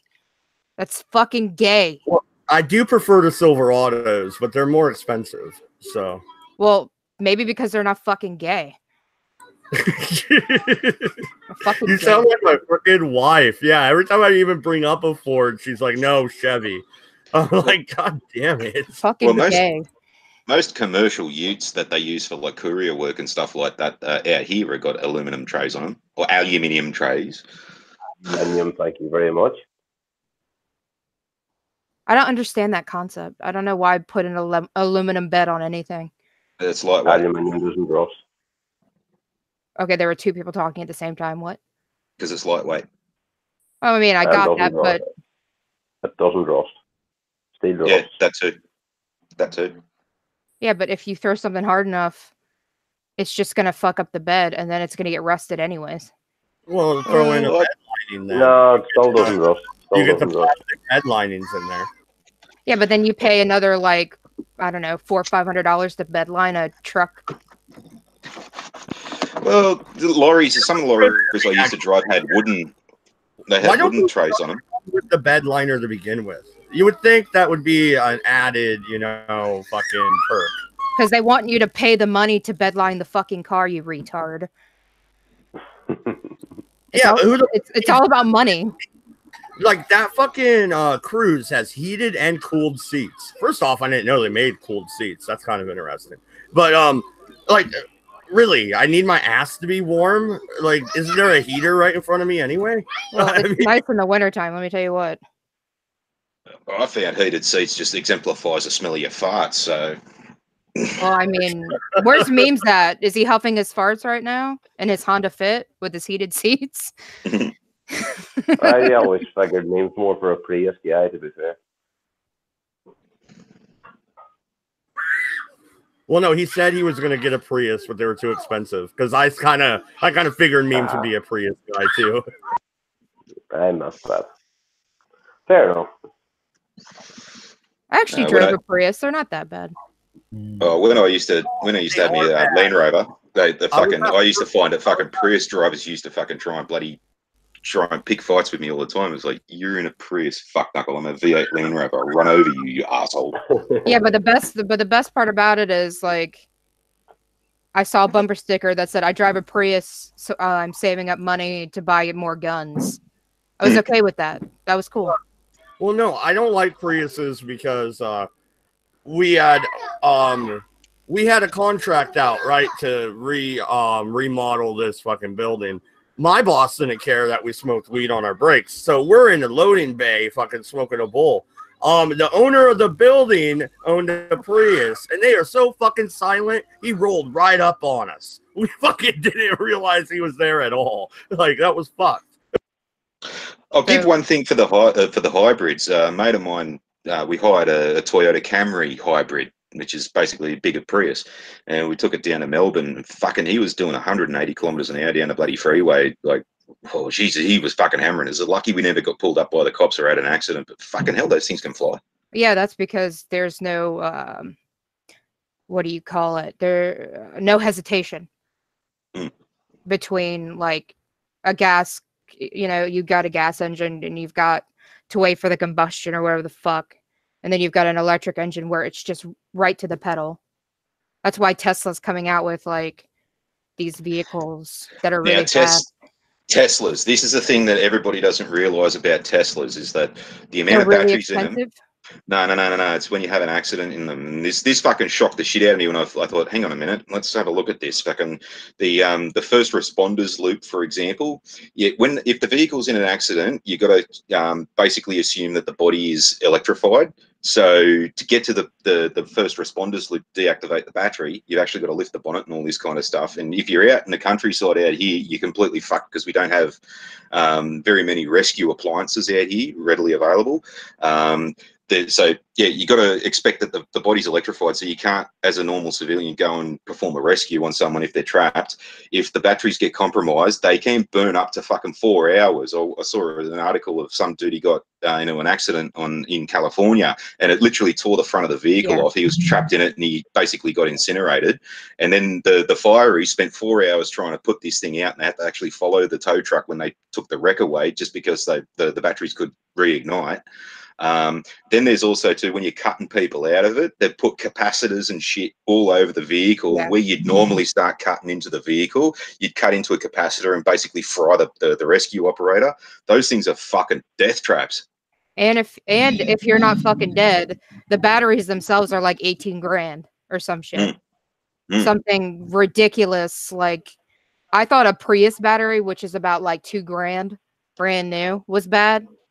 And also too, if you don't know what you're doing and you just rock up as so some of the volunteers around here, they no fucking clue whatsoever. They just go, oh, car fire, put the wet stuff on the red stuff. You can actually make it worse because you can short circuit more of the battery cells and fucking cause more thermal runaway and just make it worse. Oh hell, that's kids these days with regular fucking cars, man. Have you seen that shit? Terry Marine's in the chat. He says he has an S10. I like the S10s. I always wanted a Chevy Love though. For some reason, That's some gay shit right there. Whatever. They're cool little fucking pickups. I like them. Chevy Love. I have a Colorado. Is that something similar to a Datsun Sunny? Yeah, it's like a Suzuki pub truck, man. Yeah, he's gone cuck. He's fully cucked. No, I always wanted one of those. I want to lower it down, put ground effects on it. Yay! Oh my god. See, that's fucking gay. Yeah. You don't lower pickup trucks. You raise them. No, we do it here. Yes. Yes. That's fucking gay. Whatever, we'll shot. Fuck you. Hey, I'm just saying. It's fucking gay. You lower your cars, you lift your trucks. That's the way it goes. What's up, Rat? No, long time no talk, man. How you been? Yeah.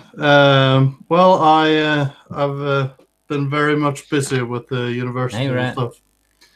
So, you guys you still doing the band thing?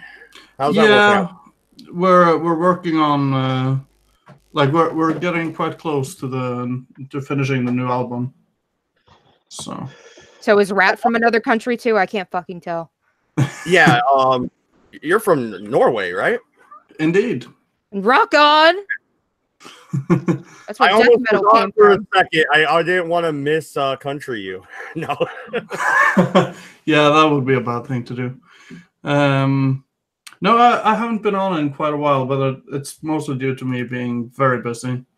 So how much of the album is in English? Because I know you don't really do very many songs in English. So yeah, this next album will be entirely in English.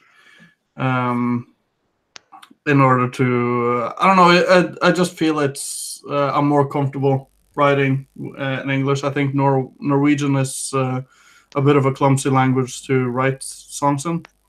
A lot of Norwegians would disagree with that, but that's my feeling. My wife's from Finland. Oh, really? Or her family's from Finland, I should say. And Germany, yeah.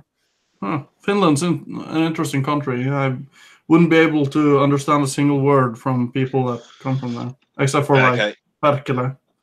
Do you know that there's 3 nationalities to taking a piss?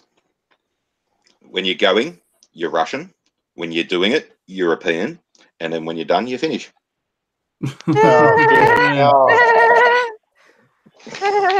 I like him. So where are you guys selling the album at?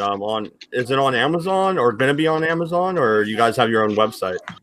We're not completely sure this time, because we are probably going to send it to some labels, and then they will determine if they pick us up or not. And if they pick us up, then we'll see. Is it what genre? Is it death metal? Tell me. It's black metal. All right, I'm down. Nice. Well, yeah, no, I checked out. Rat sent me some of his music before, and I've checked it out. It's pretty good.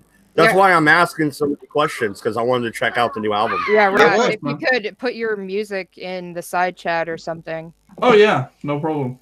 Yeah, why is that? Like most music that comes from Scandinavia is all that like real hard metal stuff. Hell yeah, dude. It's awesome. Yeah, it's that, and it's Kygo, which is tropical house. We call that tits money here in the South, in America.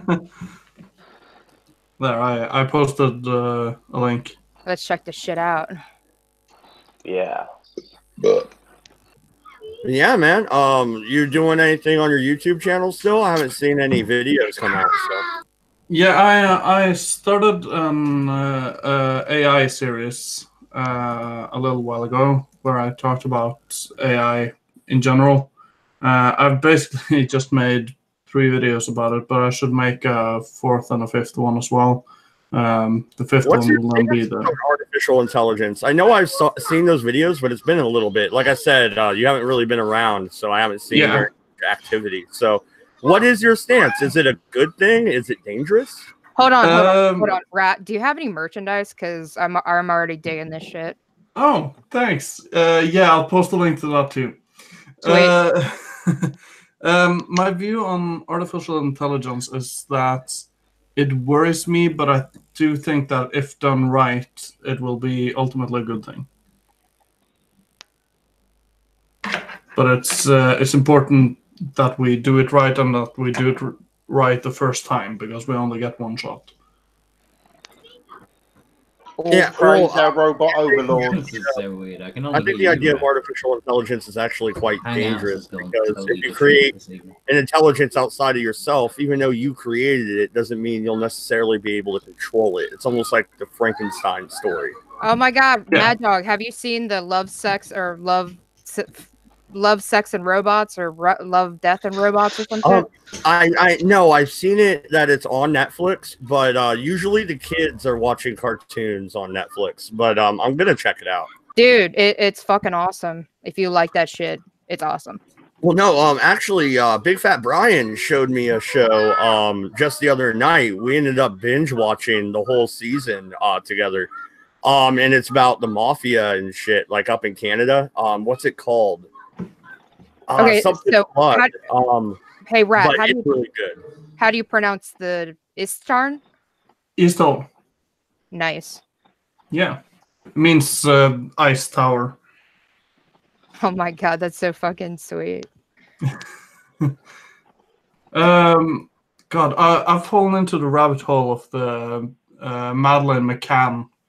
The pretty little girl who got kidnapped. Yeah. I don't think she was kidnapped. I think her parents John Benade her ass. Yeah. But that's just me. So the thing is that the documentary is actually quite interesting.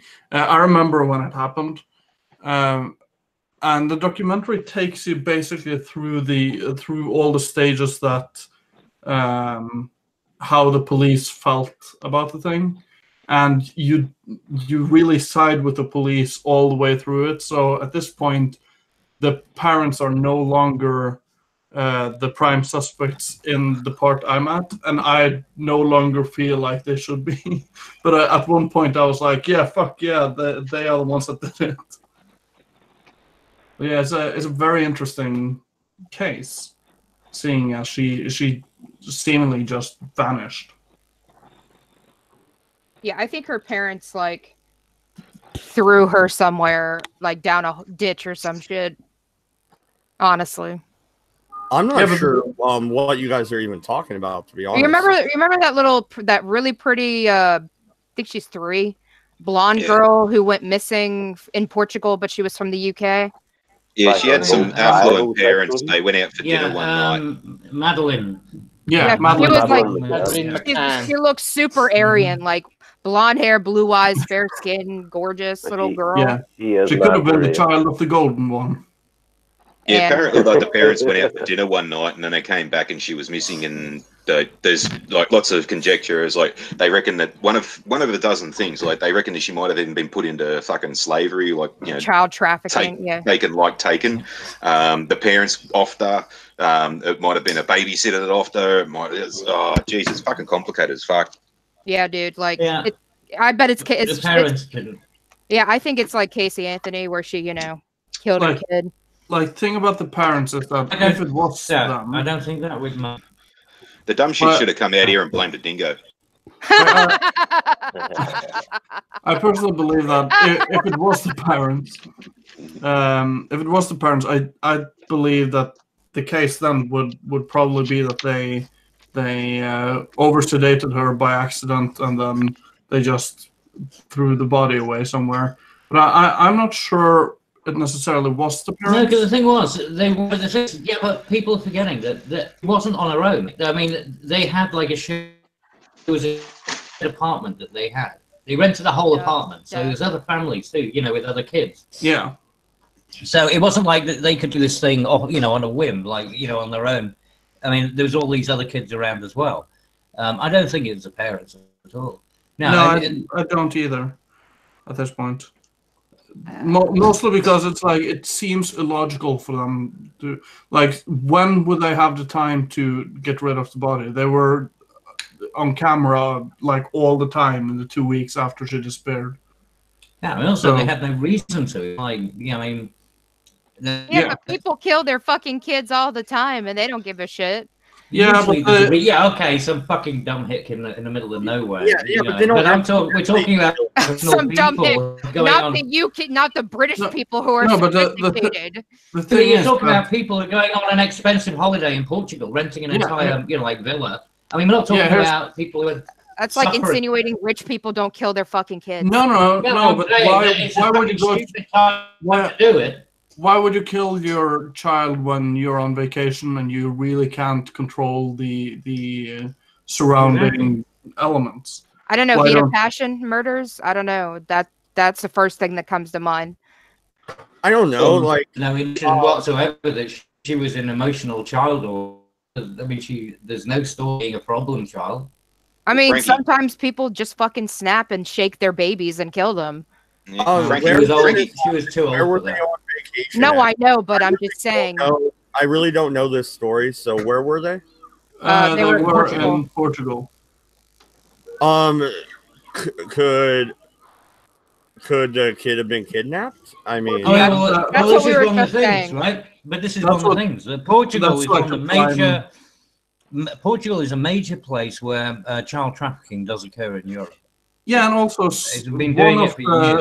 one of the friends of the parents said that she saw a man carrying a child earlier that evening that might have looked like Madeleine McCann. I recommend that you see the documentary series. It is a good documentary series, I will say. It's very good. And it's on Netflix, because I'll check it out. Yeah, it's on Netflix, dude. Yeah. Frankie Boyle did a joke that went basically like, well, if everybody's here, who's looking after Maddie? Okay. Here's another question though. You guys said that they were on camera practically all the time. Is there somebody else that is on camera following them, for lack of a better fucking way to put it? Are they being followed? No. Portugal has cameras everywhere, just like the UK does. Yeah, and also there was so much. And at the resort, they have cameras. And they had so much press around them also all the time. So it's like they appeared on like news stuff like every evening after it happened, pleading for the abductor to bring her back and stuff. And I'm just like, why would they do that if they actually, like, why would they want the investigation to continue if they actually kill their child? I mean, Anthony did the same thing though. Casey Anthony tried to say the kid was kidnapped by some black guy or some bullshit, right? Like they do that. Yeah, but hold on. I would compare this more to John Bonet than Casey Anthony. It's a very different scenario. I mean, this is a holiday. This is a couple with their kid on holiday with friends, renting a villa in Portugal. Like in a relatively civilized location. It's not like, the comparisons are sort of like these sort of freaky things that happen, in the boonies or whatever. This doesn't really count.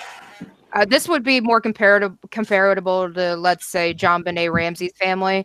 Like, they were on the news. The parents were on the news like every fucking day saying, hey, where's John Benet? Please give her back, blah, blah, blah, blah, blah, blah. And now there's significant evidence to present that the brother actually had something to do with John Benet's death, and the mom actually covered it up, but she's dead. Yeah, but it's like, even when they found, or when they started to go after that guy Robert Murat, the parents still continued to push for an investigation, not necessarily just for him, but around every aspect. So it just doesn't make any sense that that they should be the ones doing it. Well, I'll tell you, one time I saw Madeleine's father, and he'd obviously had enough of all of this shit, being constantly hassled and followed. And somebody threw a question at him, and it was basically about Madeleine coming back. And he said, until they find a body, she can always come back. And you could see it in his eyes. It was just sort of like just exasperation, desperation. He was not that, he wasn't covering anything up. That was just him, just like, fuck's sake, just leave me alone. I want to get my daughter back. I mean, and I won't believe I can't until there's a body. Yeah, that's what he was basically saying. Until there's a body, I will believe my little girl can come through that door tomorrow. So you believe him, Cabby? I'm telling you, when you see his face and the way it was done, that was natural. There was no way that was like. To go back to like John Benet Ramsey or even the Casey Anthony case, though, the father in both cases didn't know what the wife did. You know what I mean? True. Well, we did have a similar thing back out here in the 1980s with a girl called Samantha Knight. No. This was another one. Samantha Knight. She went missing and all this kind of stuff, and they've never found a body.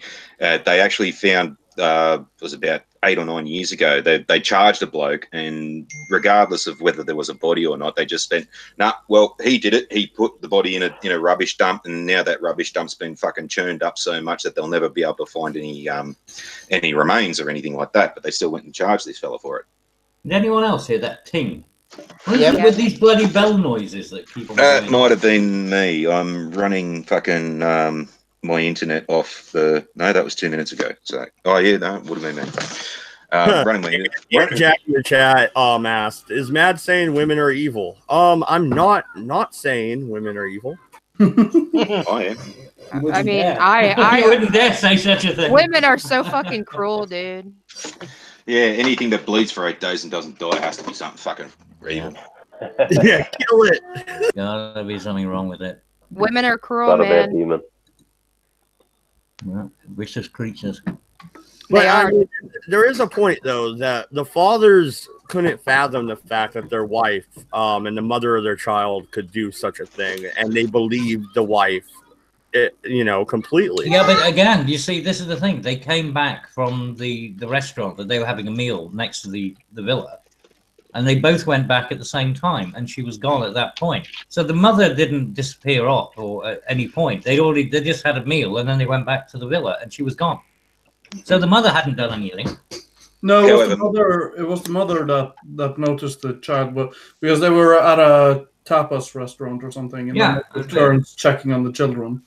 Yeah. And when the mom was up checking, she suddenly saw that, hey, Madeline isn't there, and the window is open. And then she ran back to tell all the other ones. But I don't know. There are so many things that doesn't make sense to me in the entire thing. And I do believe that there was some guy that abducted the child. Yeah, but this was how old was the little girl? And they left her alone in a strange different country and went out. She's 3. She was young, 3. She was 3 years old. The tapas restaurant was 50 meters away, approximately from. It's basically like having it'd be the same thing as if you had a barbecue in the garden. Yeah. Okay. Yeah. I gotcha. Okay, then that makes more sense. Like maybe she was taking a nap and they're like, "Hey, let's go get a bite to eat." Cross the little paths, right? They were at a resort, you said. So okay, that's not as bad as what I was thinking. I'm like, holy shit, they did what? Like, I don't leave my kids alone to even check the mail because I have to cross the highway. That's what I mean? Mad Dog leaves his kids all the fucking time.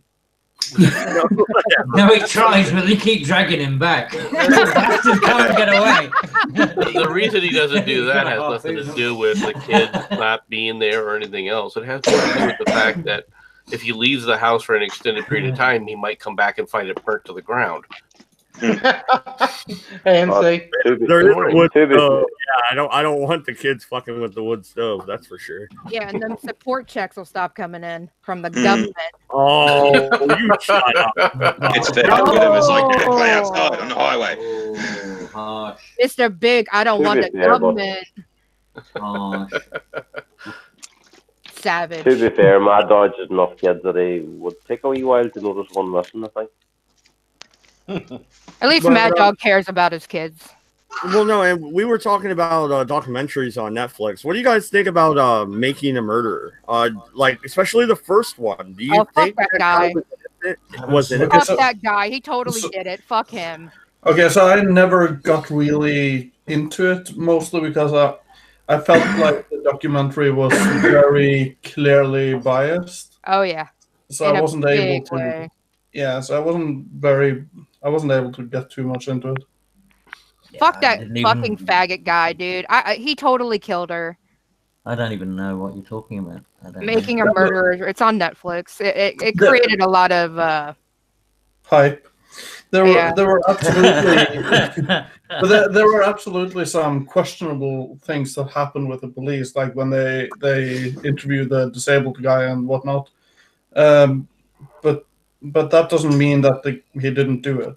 So. Well, the problem with that is that kids don't it's really weird about kids and interviewing them, because technically kids don't have any constitutional rights, and I think that's fucked up in my opinion. However, because they're supposed to have a parent present while being interviewed, well, they have to ask for that. But most kids don't know that, right? I thought they were protected under their parents' constitutional rights. Apparently they berated this kid for 8 hours or some shit, and I don't know, admitted to doing it. That was a false confession under duress. Yeah, that's just bottom line. I agree. But it was reviewed as such, though, as well, wasn't it? If it's what I'm thinking of. Well, they threw it out of court right after this documentary came out. No, they didn't. No, they under review, it came out that it was under duress, and then they threw it out. But now that this whole documentary thing has caused him to have another trial. But speaking of documentaries, to go over to something, have you guys seen the what's it called? Wild Wild Country? Oh my god, that shit was crazy. Oh, that shit is fucked up, man. Oh, dude, they were gonna fucking poison the water supply and shit. Yeah. MC will know because he's old. Yeah, you know what we're talking about, right? That fucking cult out in bumfuck Egypt that tried to poison their water supply. Yeah, I think Bhagwan Sri Rajesh, whatever. Some Indian fucking, name. 7-Eleven, not tail feathers, guys. Well, Mad Dog might know because I believe that was in Oregon, wasn't it? Or is it Washington? Yeah, in Wasco County, Oregon. Yeah, I thought it was in Oregon. Of course it was in Oregon. Oregon's a breeding ground for this kind of insanity. Have you noticed this lately? It's in the water.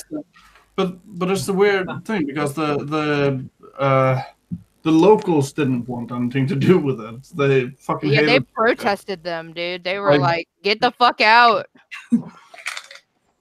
It's so weird. We all know why. You guys just hate Oregon. That's what's up. Because you guys are hippies and it's a shithole. Mad Dog, you say that we hate Oregon, and there's video of the people there. Okay, these are the things we're making up. Okay. But Mad Dog, do you know anything about that thing or? No, not really. Actually, the documentary is called like Wild Country on Netflix. Yeah, it's about. Let's see if I manage to pronounce this. Rajneesh Puram. Oh, is it the fucking idiots in Eastern Oregon that had like a terrorist camp going on? Yes, essentially. Yes, I know what you're talking about. Yeah, they got raided and shit. It didn't start out that way, of course, but then they went fucking cuckoo for Cocoa Puffs. They grew into it. No, seriously, that's essentially what happened. They were like, okay, we're going to poison the town's fucking water. It's going to be great, guys. And they were all like, okay. That brings up a bunch of questions about. That brings up a bunch of questions about the Bhopal incident. The what incident? The Bhopal, India. But all of it. But wouldn't that was pretty much Union Carbide came back and admitted to that one. But were they so crazy though? Wouldn't we all really poison the water supply of Oregon? I'm not answering that. You know what? Suddenly, I'm really happy I live right next to the Mackenzie River where they actually bottle the water directly from the river. That's how pure it is. So you know what I would do? I would go shit in that water. Well, they were just trying to make themselves out to be just like they're at home. I mean, they've got brought up drinking Ganges water, so fucking.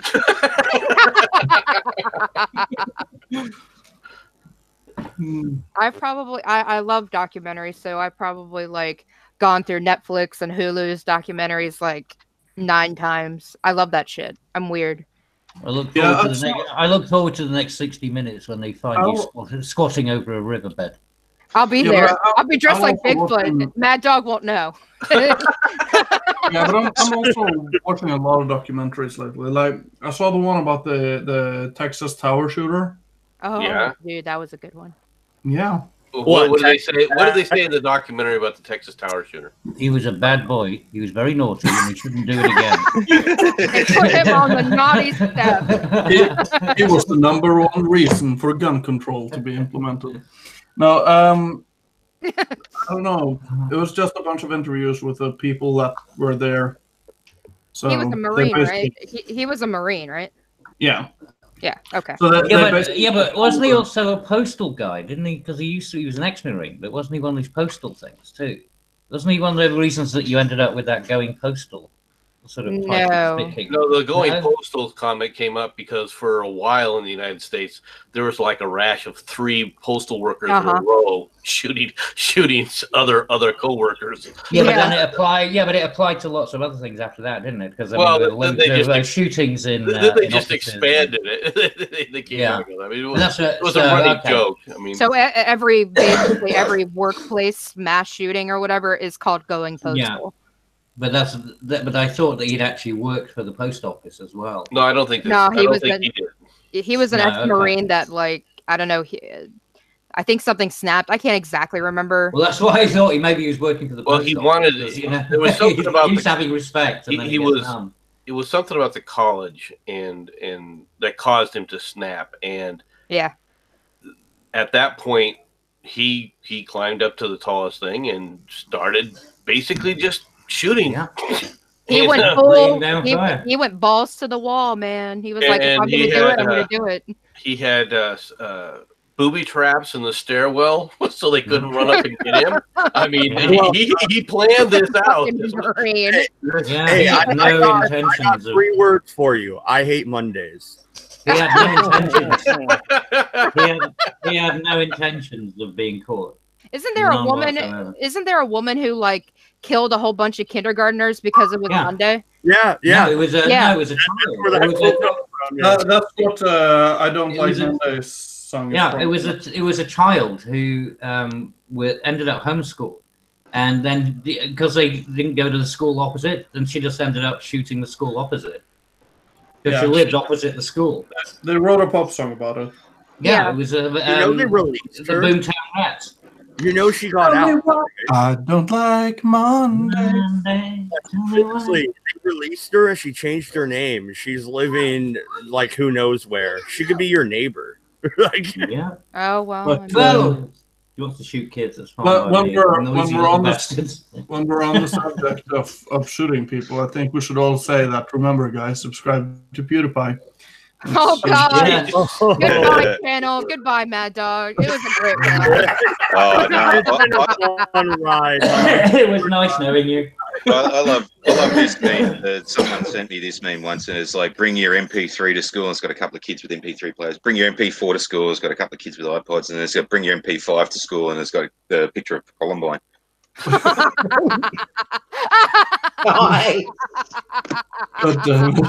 That's hilarious. Oh, here's an even funnier thing. Here's an even funnier fucking thing, right? It was 6 months after Columbine. I actually got a job in America teaching kids how to shoot guns. That's cool. That's I thought that was fucking hilarious, and it was even funnier too because like like it's getting me shots and doing all the paperwork and like, oh, you're going to America? Oh yeah, what are you going to do? Teach little kids how to shoot guns? Oh right, you fucking nutcase. So, Rat, have you seen Finding Neverland or whatever? Oh, which one is that again?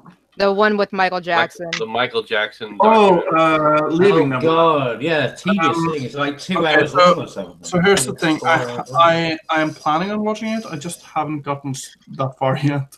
Oh, I won't spoil it for you. It's a hit piece. It's a fucking 4-hour hit piece. Yeah. It fucking triggered Razor Fist, didn't it? Like, did you see?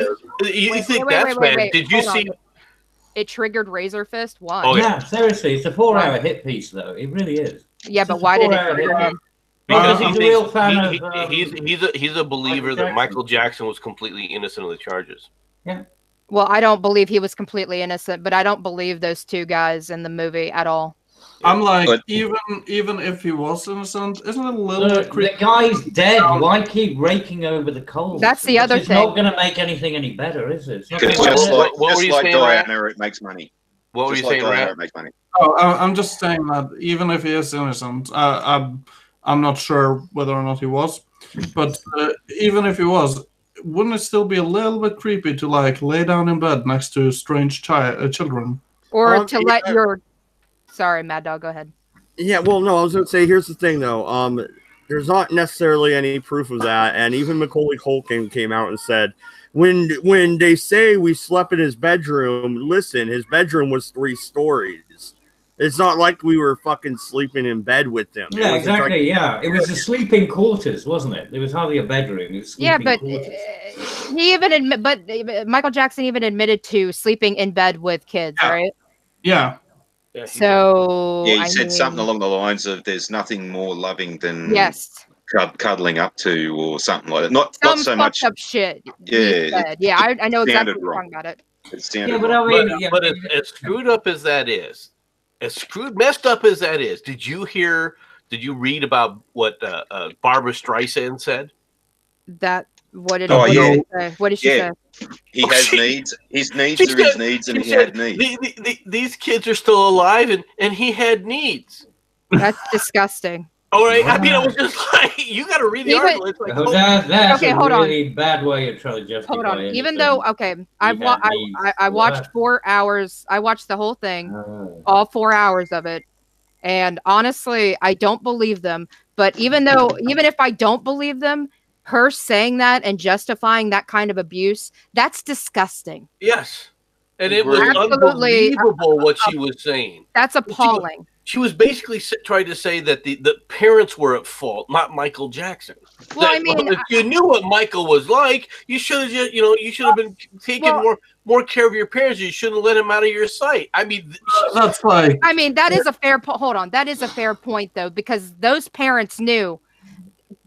Michael Jackson apparently asked the parents, "Hey, you want to stay at Neverland? Can they, sleep in the same room with me or whatever?" I mean, what fucking parent lets their child sleep in a room with a grown-ass man? Let's be real here. No, but regardless if it's Michael Jackson or not.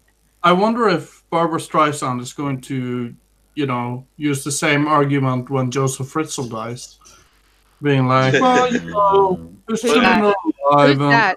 Who's that? Oh, he's the fucking guy that locked his daughter in the basement, raped her. Oh, the German guy, right? Yeah, he built a basement, and he ended up having sex and having children with his daughter. Yeah, I actually watched the documentary on it. Yeah, but after Michael Jackson he's dead and he had needs. Yeah, but after Michael Jackson won that court case, they went back to Neverland and they celebrated so much so that they were ringing around the local daycare centers asking if they're home delivered. He even rang Gary Glitter and said, "Do you want to swap me 2 5s for a 10?"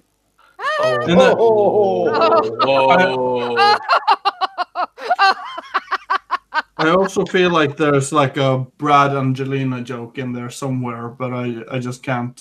Look, I think Michael Jackson might have done something inappropriate with some kid. I don't fucking know. But these two guys, especially the more famous one, is suing the estate. This is all about money. Yeah. This isn't about anything else. This is about fucking money.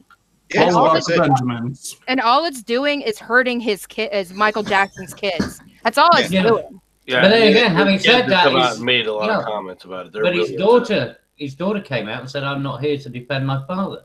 I mean, she's an ungrateful bitch. Was it Jade or someone? But she also said about the documentary too that they're a bunch of lying cunts in no uncertain terms. Yeah, but she didn't stand up for her father, did she? She just said, I'm not here to do that. She said they're a bunch of lying cunts. What else can she do, though? Well, but she also said that he wasn't that he wasn't bad to them, and she did stand up for her father. I think that portion of where she said she's not standing up for him is kind of like Barry Caesar. I come to Barry Caesar not to praise him, right? And then go on. I think she just wants to get past it, but she's never going to get fucking past it because these assholes, all they want is money. Well, that's right. It's like I said, it's the same thing as Princess Diana. It's money. It's just money in the bank. Yeah. So, have any of you watched Abducted in Broad Daylight? Yes. Oh, that one was fucked up. Oh, I could. My wife had to leave the room because she was like, "Are you?" What? How do you guys have so much time to watch this shit? Oh, I don't know. I'm you like make time. I don't know. I watch like forensic files. And I don't watch. I don't watch regular TV. I watch documentaries and shit. Well, I am watching one show, and it's actually quite funny because I'm watching F is for Family, and I feel like I'm watching Mad Dodger's life. Really? Is it that bad? Help me, buddy. But no, I did watch that, and that was some hard shit to hear, honestly. Yeah. Like listening to the parents being like sexually coerced by this dude. Both parents, the mother and the father, being sexually involved with this dude that's fucking their 7-year-old or whatever, however old she was. Yeah, but he's got needs. He's got needs. I forgot. He's got needs. Barbara Streisand, where are you? We I also made myself enough time to watch the Bundy tapes, and that also was interesting. I don't know. I find these things to be a little bit like it's intriguing to look at these things. Have you watched Criminal Minds or whatever? Mindhunter. That's it. Mindhunter. Rat. Is that the one with Pierce Morgan? I don't know. It's on Netflix. It's a episodic show where it's the FBI basically how they found how to profile murderers, and they interview Ed Kemper and they interview a bunch of other famous serial killers. Ed Kemper was horrible. Oh yeah, he fucked his mom's head and was like, "Hey, fuck you, bitch." He hacked off her head and fucked it, and they interviewed him. And there are tapes from the interview in this show. It's pretty fucking disturbing, but it's a really good show. I recommend it. It's disturbing, but I recommend you watch it. I do. I absolutely do. It is when you read about what that guy did and so forth, you will be disturbed as well. What was his name? Ed What was the name of the show? Ed what? Ed Kemper. Can one person say something? Kemper. Kemper. Ed Kemper. What was the name of the show? He's one guy that definitely doesn't get enough love. Is David Parker Ray, or the Toy Box Killer. I reckon Bear Dog, you'd fucking love this one. Sweet. The And Toy Box Killer. it's called what is it called? The fucking show, Mindhunter. It's on Netflix. Basically, it's about how the FBI created the system of how to the golden triangle of how to identify a serial killer, killing animals, wetting the bed, and what? Yeah, Arson. Okay. Yeah, essentially. Oh yeah, and he looks like a freak too. God, I also watched. He's got that really weird. I also watched Down syndrome thing going on.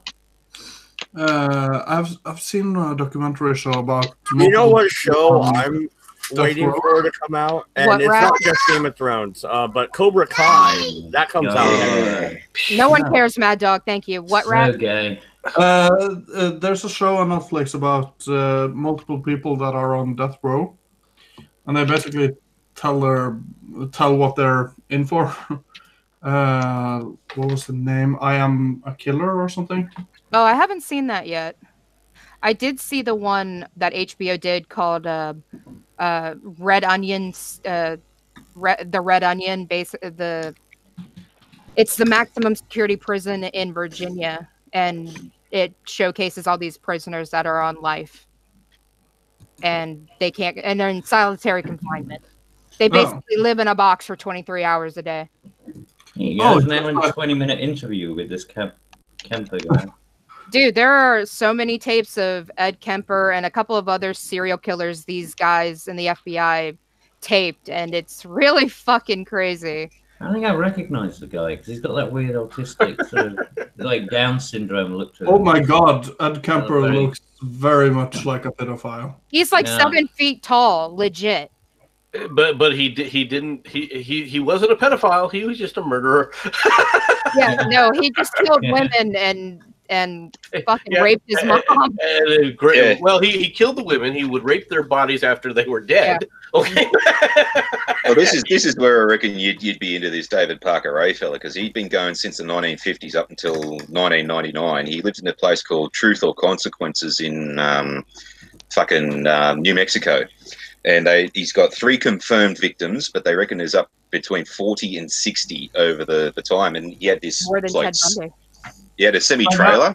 He basically drugged these Sheilas. He'd take them back to his place and lock them in this semi-trailer. And he had a gynecologist chair in there and all the sex toys you could think of, everything under the sun. He even made his own. I've never heard of this dude. Oh, yeah, look him up. Look him up. The Toy Box Killer.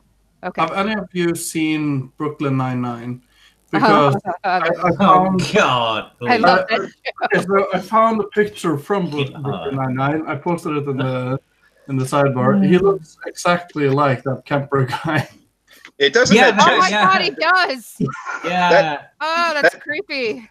That fucking Chelsea Sheila from fucking Brooklyn Nine-Nine. Don't you think she looks a bit like Jar Jar Binks? Yes.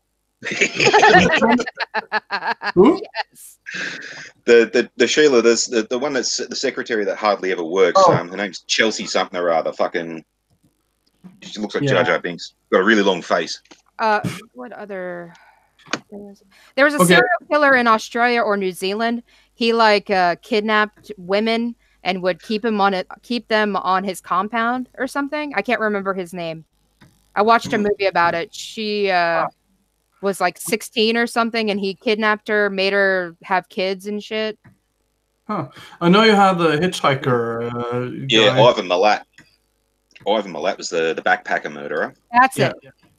There's another guy who's up in the Northern Territory, and the movie Wolf Creek, the bloke Mick Taylor is based on Ivan Milat and this other bloke.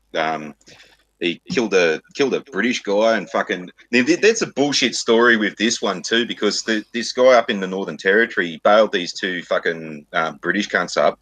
He killed the bloke, and the Sheila apparently got away. Now this bloke was supposed to be a bushman. And he had a fucking dog, and I've been up in that area too. And there's very, very sparse vegetation. There's fuck all cover. And apparently this Sheila, with her hands tied behind her back, got away from an experienced bushman with a dog.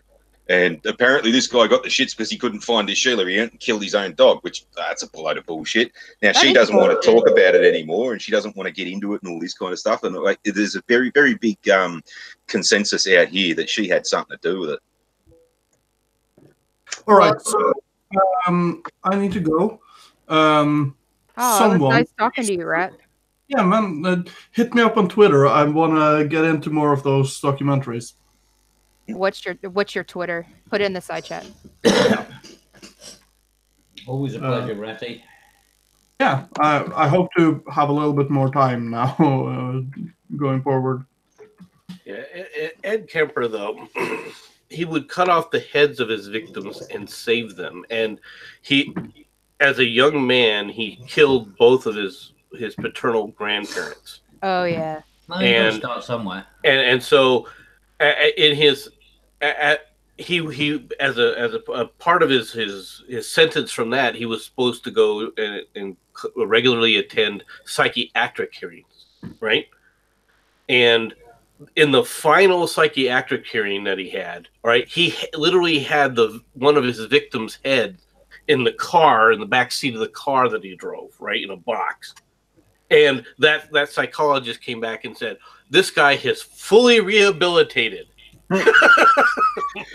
Fuck you, liberals. I bet you that was a liberal bloody.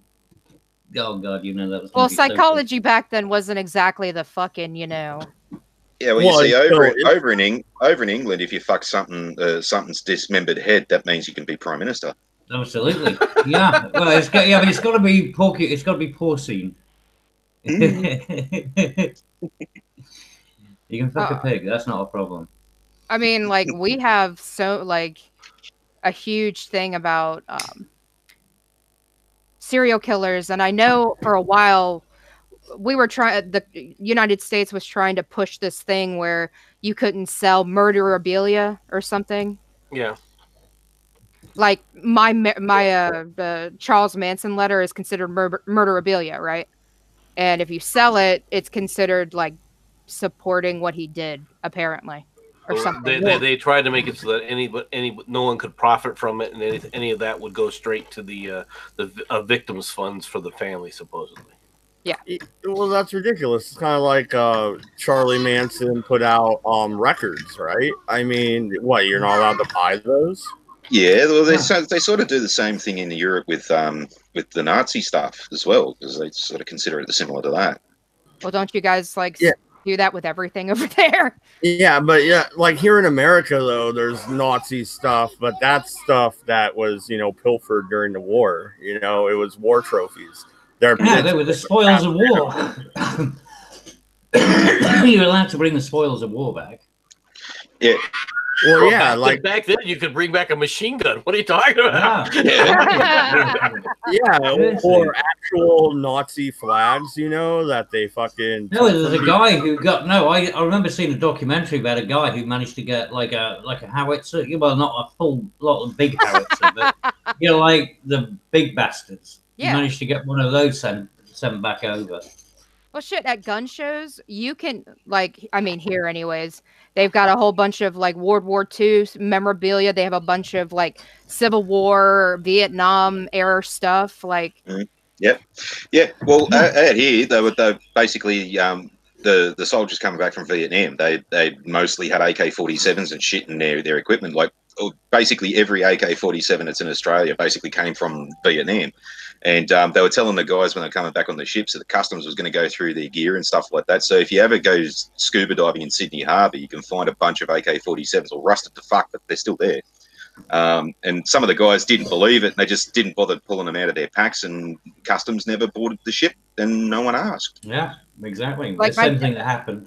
My dad has a couple of pieces from World War II, and yes, some of them is Nazi memorabilia.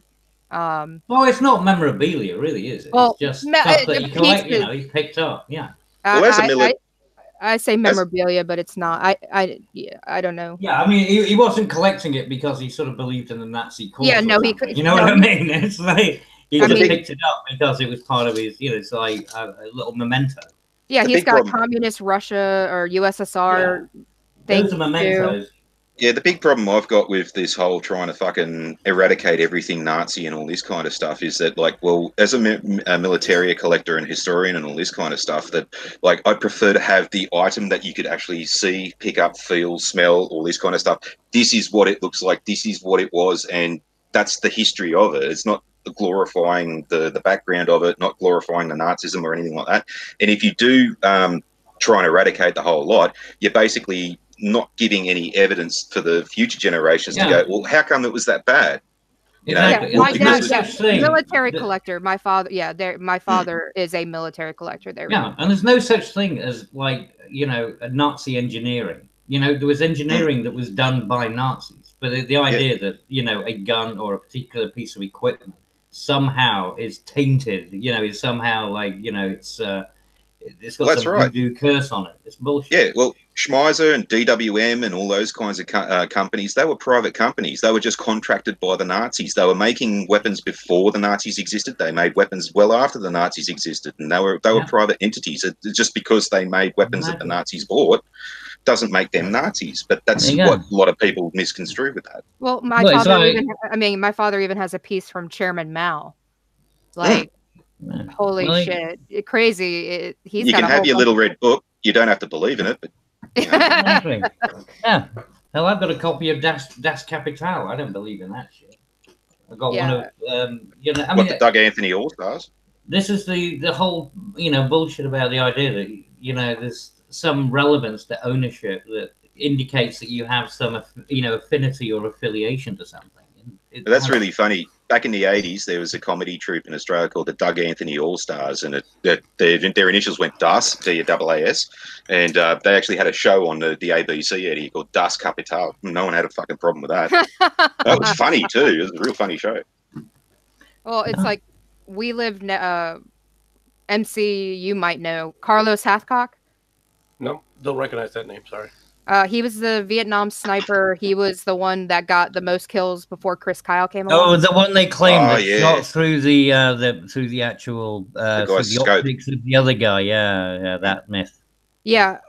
Well, he was real. Like we lived. Oh yeah, he was real. But when I was a kid, we lived next door to him in Virginia Beach, right? And he has signed copies of his book. The what his nickname was, like the Wind Feather or something. I can't remember. And there was one action that he was really famous for. He went out and that he basically told his commanding officer that there's a section of enemy patrolling and they're coming onto our position, and the CO didn't believe him or something like that. So him and his spotter went out and was with the Remington 700, the bolt action, and he just sat there picking these cunts off all night, and he wiped out a whole fucking formation of Vietnamese all by himself. He was a really good guy. I don't remember a lot of him. I was really young, but he was like the coolest old man ever. His son was cool too. He served as well. Well, no, and looking at the chat, Oz said a few minutes ago, what's fun is there's an estimated 2,000 serial killers roaming around the United States, and no one knows who they are. Yeah, could be living right next to you. I hope you have a good night. It's a low estimate. Well, I mean, that's why everybody was so in disbelief about Ted Bundy, because he was so attractive and smart and charismatic and all this other bullshit. And a pillar of the community. Yeah, they couldn't. They couldn't. And he was a Republican, and he was like active in politics. There's a bridge here in Oregon called Bundy Bridge because he dumped a body off it. Yeah, but the freak also went and did children's shows dressed as a bloody clown. That was John Wayne Gacy. Gacy. Yeah, right. Yeah, sorry. Fuck, Gacy was. Yeah, but he was the same thing because they thought he was a pillar of the community. Same sort of thing. Yeah, he was like some council ranger or something like that. He was a council ranger. Yeah, oh yeah, he was a cop, wasn't he? I can't remember. Something like that. Yeah, he had some position in the sort of in the local community. Well, some position of. And lo and behold, he's got 17 dead bodies under his fucking house.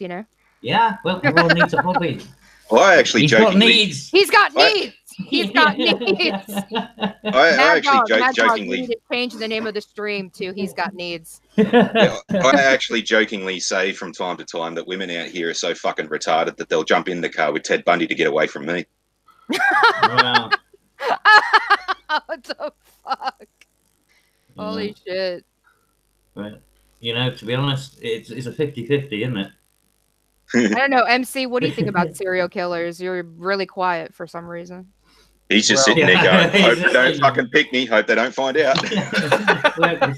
He's just thinking, I don't want to trip myself up here. The one thing that, I mean, it's fascinating, but at the same time, I often wonder, all right, are these shows just raising the better serial killer, the next serial killer? Okay, we know this is how they use to track these guys. What can I do to avoid these traps? Oh, that's like saying video games cause fucking mass shooting. No, it's not. Because we know that. I'm not saying that they're creating serial killers. I'm just saying that are these things making them better? No, well, that does go in line with something that I've said earlier about fucking thinking for other people and thinking of the what ifs and all that kind of stuff. I mean, like if you did want to go to be a serial killer and all this, you didn't want to get caught. Why wouldn't you look at everybody else and go, right, what they fuck up on? I don't know. I think forensics and DNA and all the other bullshit is too good now. Really.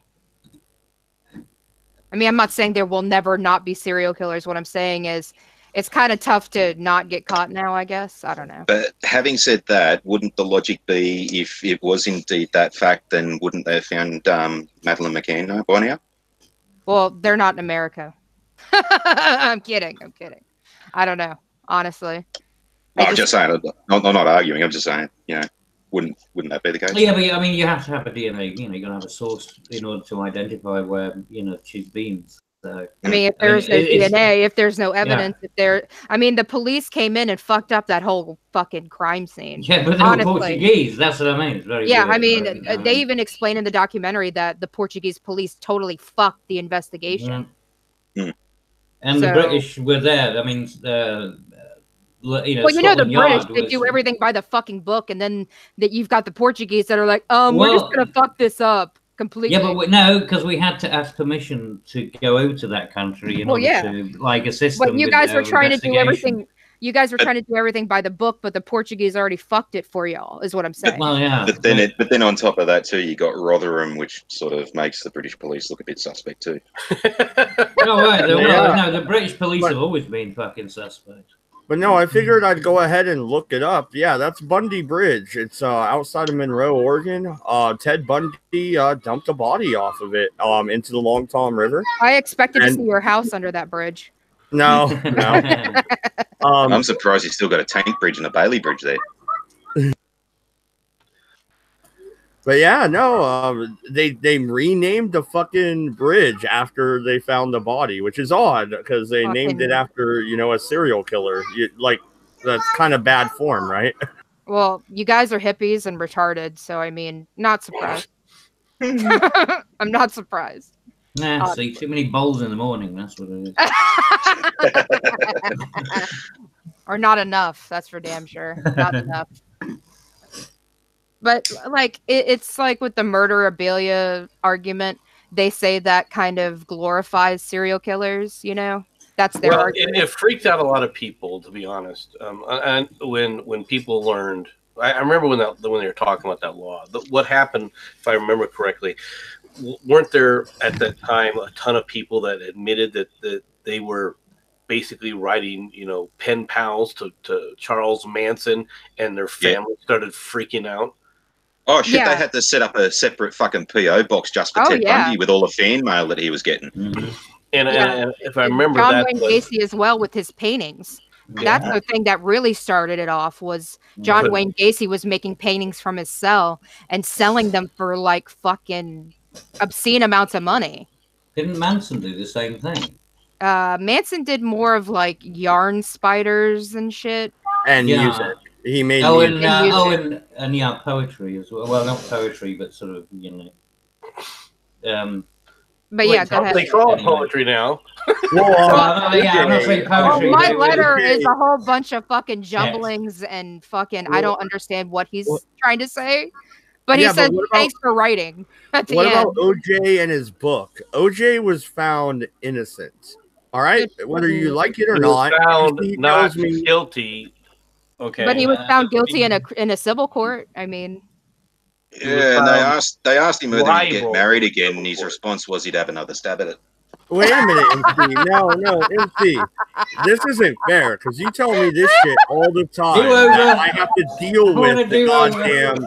I have to deal with what the court says. So do you. He was found not guilty. He didn't do it. No, he was so found why not, can't that's he exactly what I said. I said he was found not guilty. That's what I said. Not innocent, but not. Yeah, but why can't he write a book then?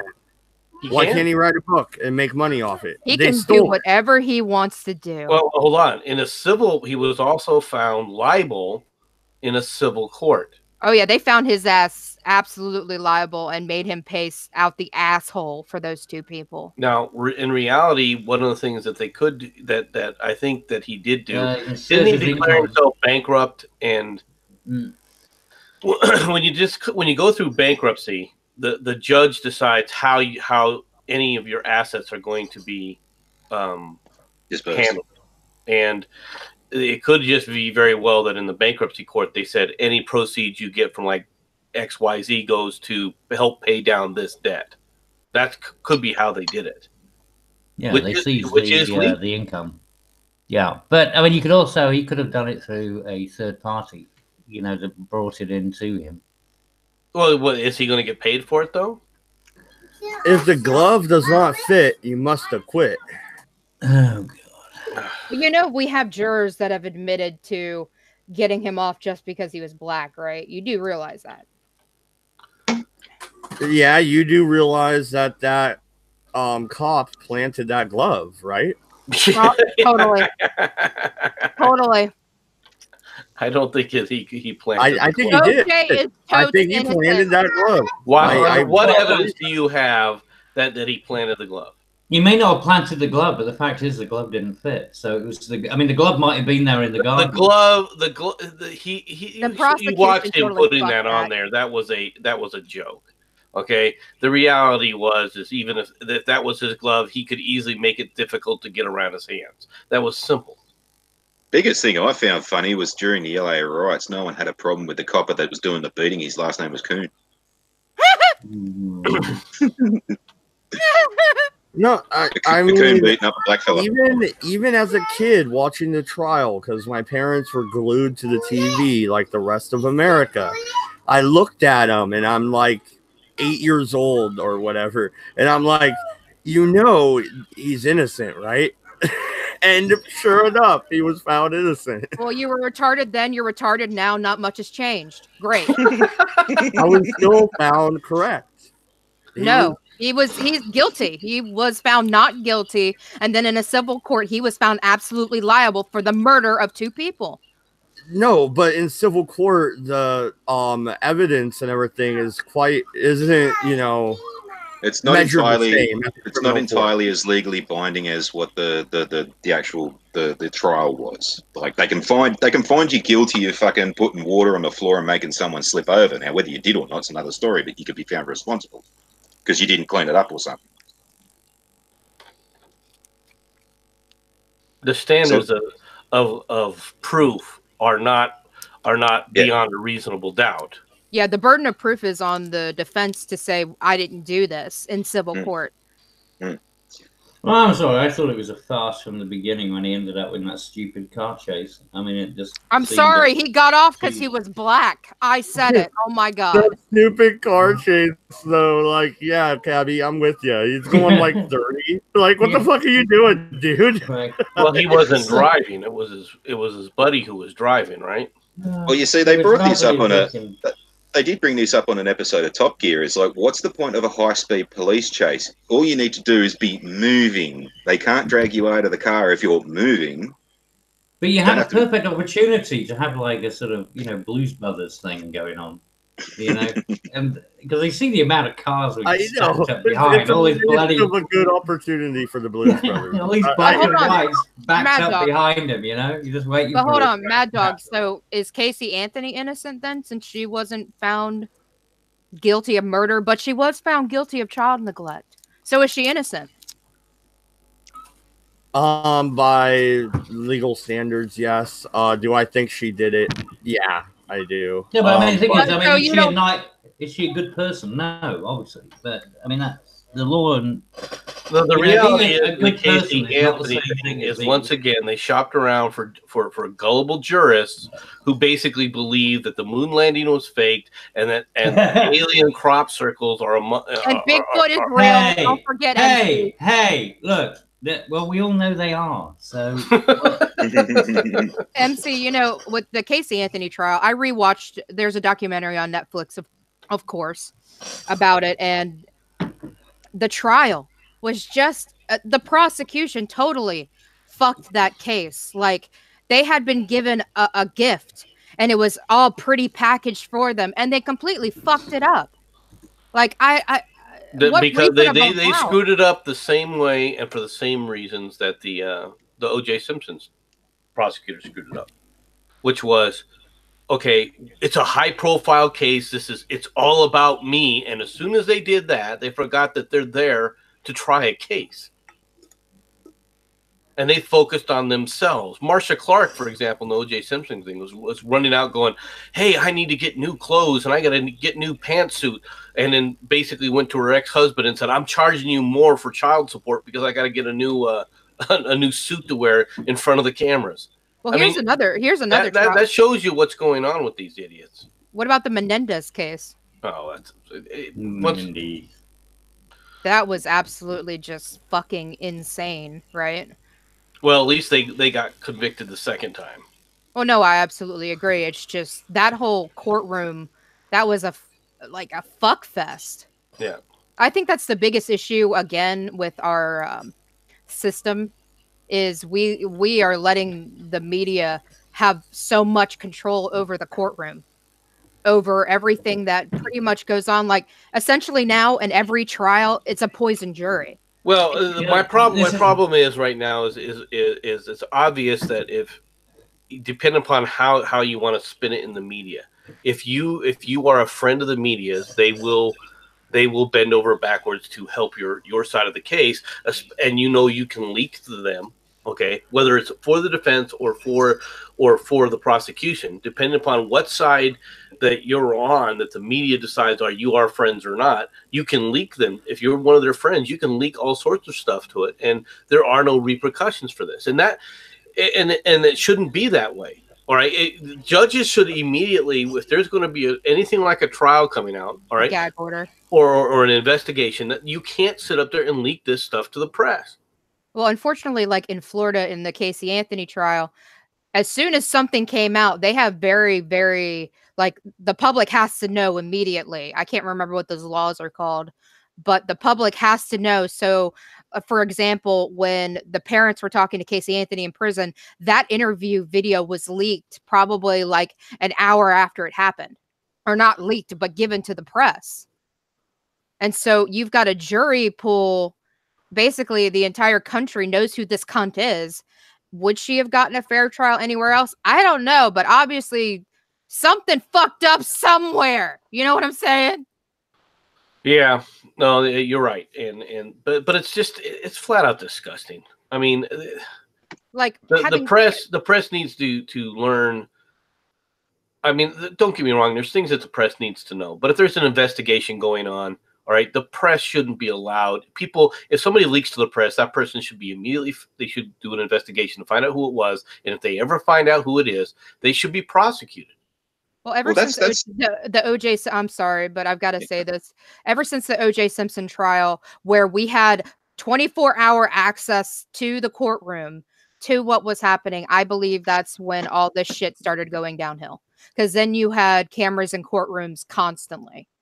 Yeah, that's where, like, I've got that massive fucking hatred for that Pound Me Too movement, because everybody who was involved in that got fucking shat on in public opinion, in the court of public opinion, before they even had their day in court. And you try and find a fucking juror that's going to side with the person who's getting blamed. Yeah, exactly. And we had a thing down here. I don't know, the Paradise Lost. It's documentary. It's about the fucking 3 guys who were blamed for killing those boys down in bumfuck Egypt. I can't remember where. And they were in prison for like 20 years. And one of them had the death penalty. Mm-hmm. And there was no proof these 3 guys or these 3 teenagers killed these kids, right? And finally, they had enough DNA evidence to seek a new trial. But the state didn't want to do a new trial. What happened was they had to put in an Alfred plea, which basically stated, I'm guilty, but I'm being let go. So it's okay. They had to take a guilty charge, even though they were innocent, to get the fuck out of prison. Yeah, that stuff is absolutely ridiculous. It's gotten to the point of stupidity, and people need to. Well, that's why I'm glad that in a way that we don't have we don't have cameras in our courtrooms. Well, they don't. That's up to the judge here in the United States. Right. The judge does not have to allow cameras in the courtroom. It's true. It's called a gag order. Well, a gag order can be even further than that, but the judges, there's no reason a judge has to sit up there and allow anybody in the courtroom aside from the prosecuting attorneys, the victims, and witnesses one at a time as they're called. Yeah. All right, along with the jury. I'm sorry, the jury has to be there too. Usually court proceedings are open to the public. Gag that jury. Well, many times they are, but a judge doesn't have to open it. It's by the judge's choice. I guess but it does make a total fiasco of things when you get the cameras in. I mean, we've seen it in so many different cases. It's a fucking circus, man. It is. It's a joke. And you've got, like I said, a poison jury, and it's like, are they going to get a fair trial? Are they not going to get a fair trial? We have no fucking idea because the media is spinning it one way or the other. Yeah, but I don't want the opposite, which is the British system where you're not allowed to talk about a case until it's over. Oh no, well we definitely don't want that. But I'm just saying it's good that you don't have this sort of cameras and. But yeah, I but didn't the realize cameras it's don't down to belong the in the judges. courtroom. Come on. Yeah, but exactly that's what I'm saying, and it's interesting. I didn't know that, and it's down to the judge's discretion. Which is Oh yeah, cool. like That's policing, good, policing. Period. Up to the court justice and all that bullshit. It's 90% their discretion. I promise. Yeah. Well, that's where, like, when they do that kind of stuff, where they say, "Oh yeah, we can make everything public as it's happening," and poisoning juries like that.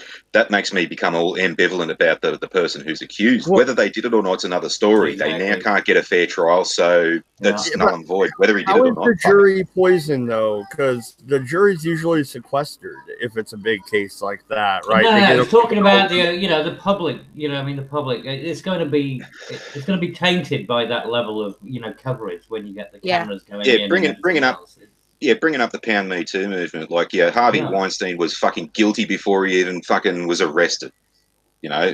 Everybody's like, oh, so many people have said that he did this, so he must have fucking done it. Whether he did it or not, it's another story. He's fucking guilty as shit. Hey, look at Kavanaugh. Kavanaugh, and I mean, he didn't even nothing about anything. Okay, I think I'm getting it now. We were thinking. I think we were talking past each other a little bit because I was talking about the jury as it's sitting over the case. You're talking about the jury before they're selected. Right. The pool. They're going after the pool, and that's what attorneys lately have been doing. And let's juries, be honest. And juries are supposed to be closed off whilst the proceedings are happening. But there's been thousands of cases where people have passed information to the jury and poisoned the jury in that respect. So they're also trying to affect the judge. Let's be perfectly honest. They're trying to affect any judge that's going to be hearing the case as well. Mm. Yeah, that's right. So pretty much, even if there is a change of venue, which you can request, but that's up to the judge's discretion as well. Even if there is a change of venue, you're still fucked if it's a big enough case. Well, it depends if you can get a different jurisdiction. More favorable. Well, yeah, but if you get a different jurisdiction, it's still in the same state where that crime took place. It has to be in the same state. It still has to be. Okay, I thought you could go outside. Right. Okay, yeah. Then now hold on a second, because that's true and not. It doesn't have to necessarily be in the same state if it's a federal crime. That's true. All right. Yeah, that's what I thought. But it depends. When I say federal crime, it means but being charged in the federal court. Absolutely depends on that judge. Yes, it does. Yeah. That's the other big fucking problem, because you've got these judges who want to ride high on, oh, I tried the O.J. Simpson, or I tried the fucking whatever bullshit trial of George Ito of the O.J. Simpson trial wrote a book as well. You're right. So I mean, this is our justice system, and it sucks. It's broken. Just take you, Dodge, for example, right? I gather you're not in the biggest town in the country, are you? You're in a fairly small town in comparison. Fairly? Dude, there's like 20 people in the town. Like, the school is populated by everybody up and down the river. Nigga, he don't know you, okay? Okay, so basically, like, if say, for instance, you got arrested for something, the jury would basically be coming from the local area, and all you need is basically one person who, oh, so-and-so got hit by a car and now Mad Dodge is in court. Oh, well, he must have fucking hit him, but they might have fucking got you for fucking possession or something like that. Now everybody just thinks you're guilty.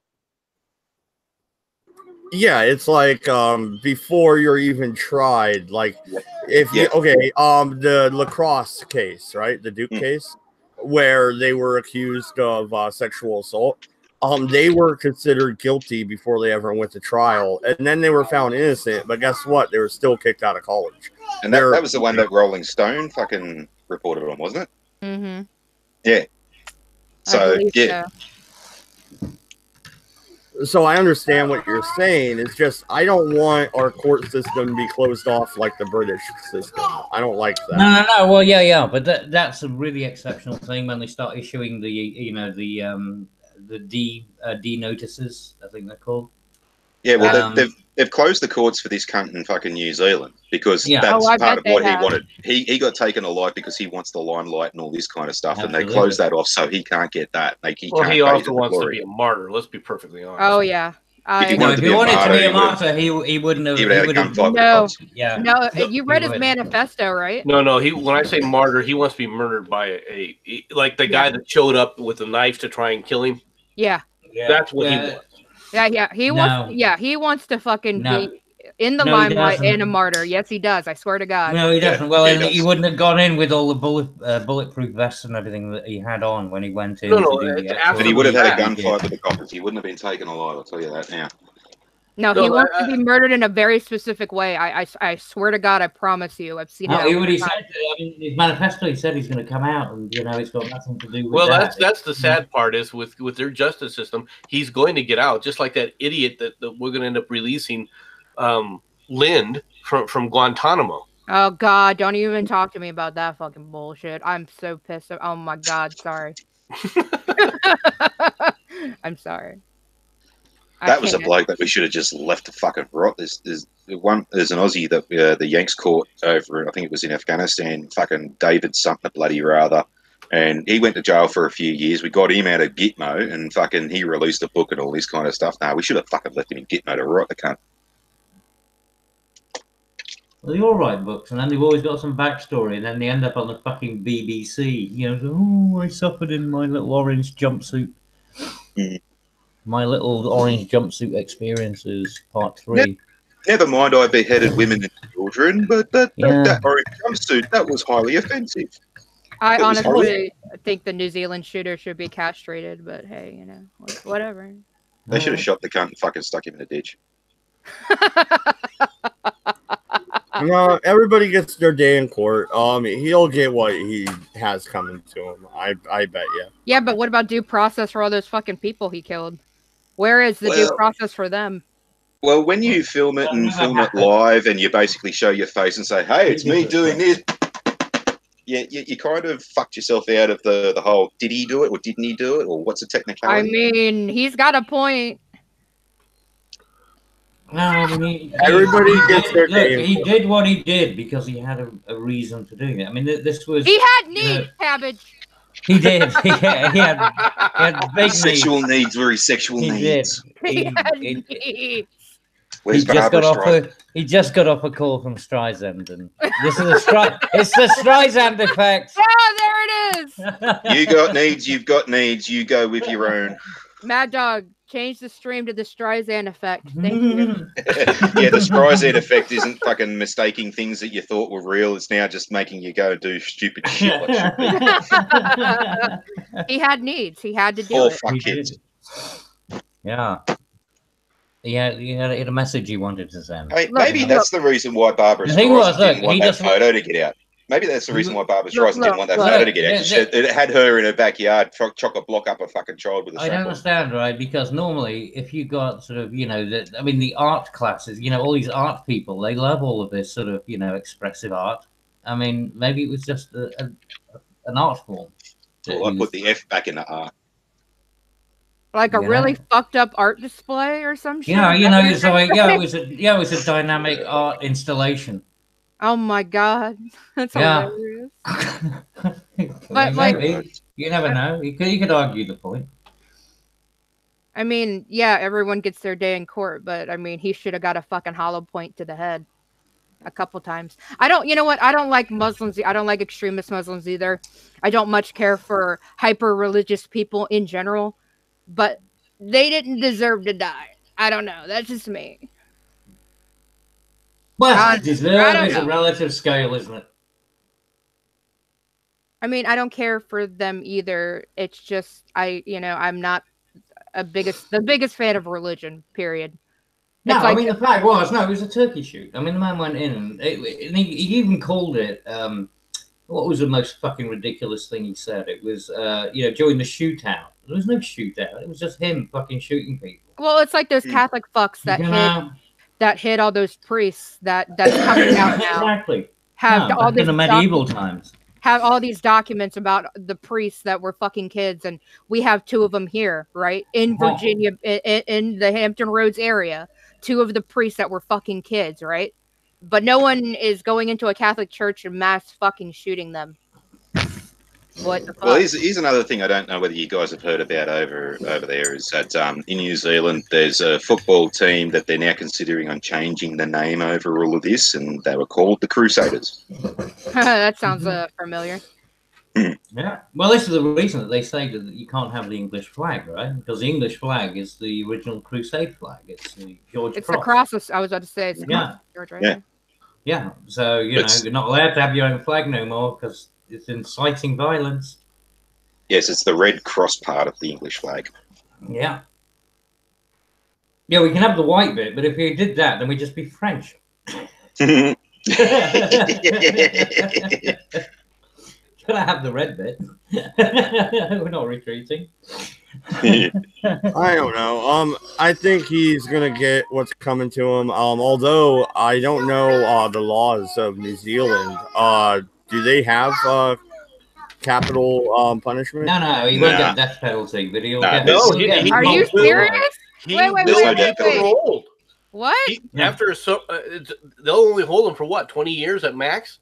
Yeah. No. That depends because he'll get multiple lives. He'll get life sentences per person that he kills. So when you add those up, it's going to be like 1,000 years. So even with good behavior, that guy in Norway's getting out. So but Norway's a very different. Norway's a different place. Norway isn't that, you know. Yeah, I'm pretty sure it is Norway, where their prisons are pretty much a revolving door prison. Doesn't matter what you do.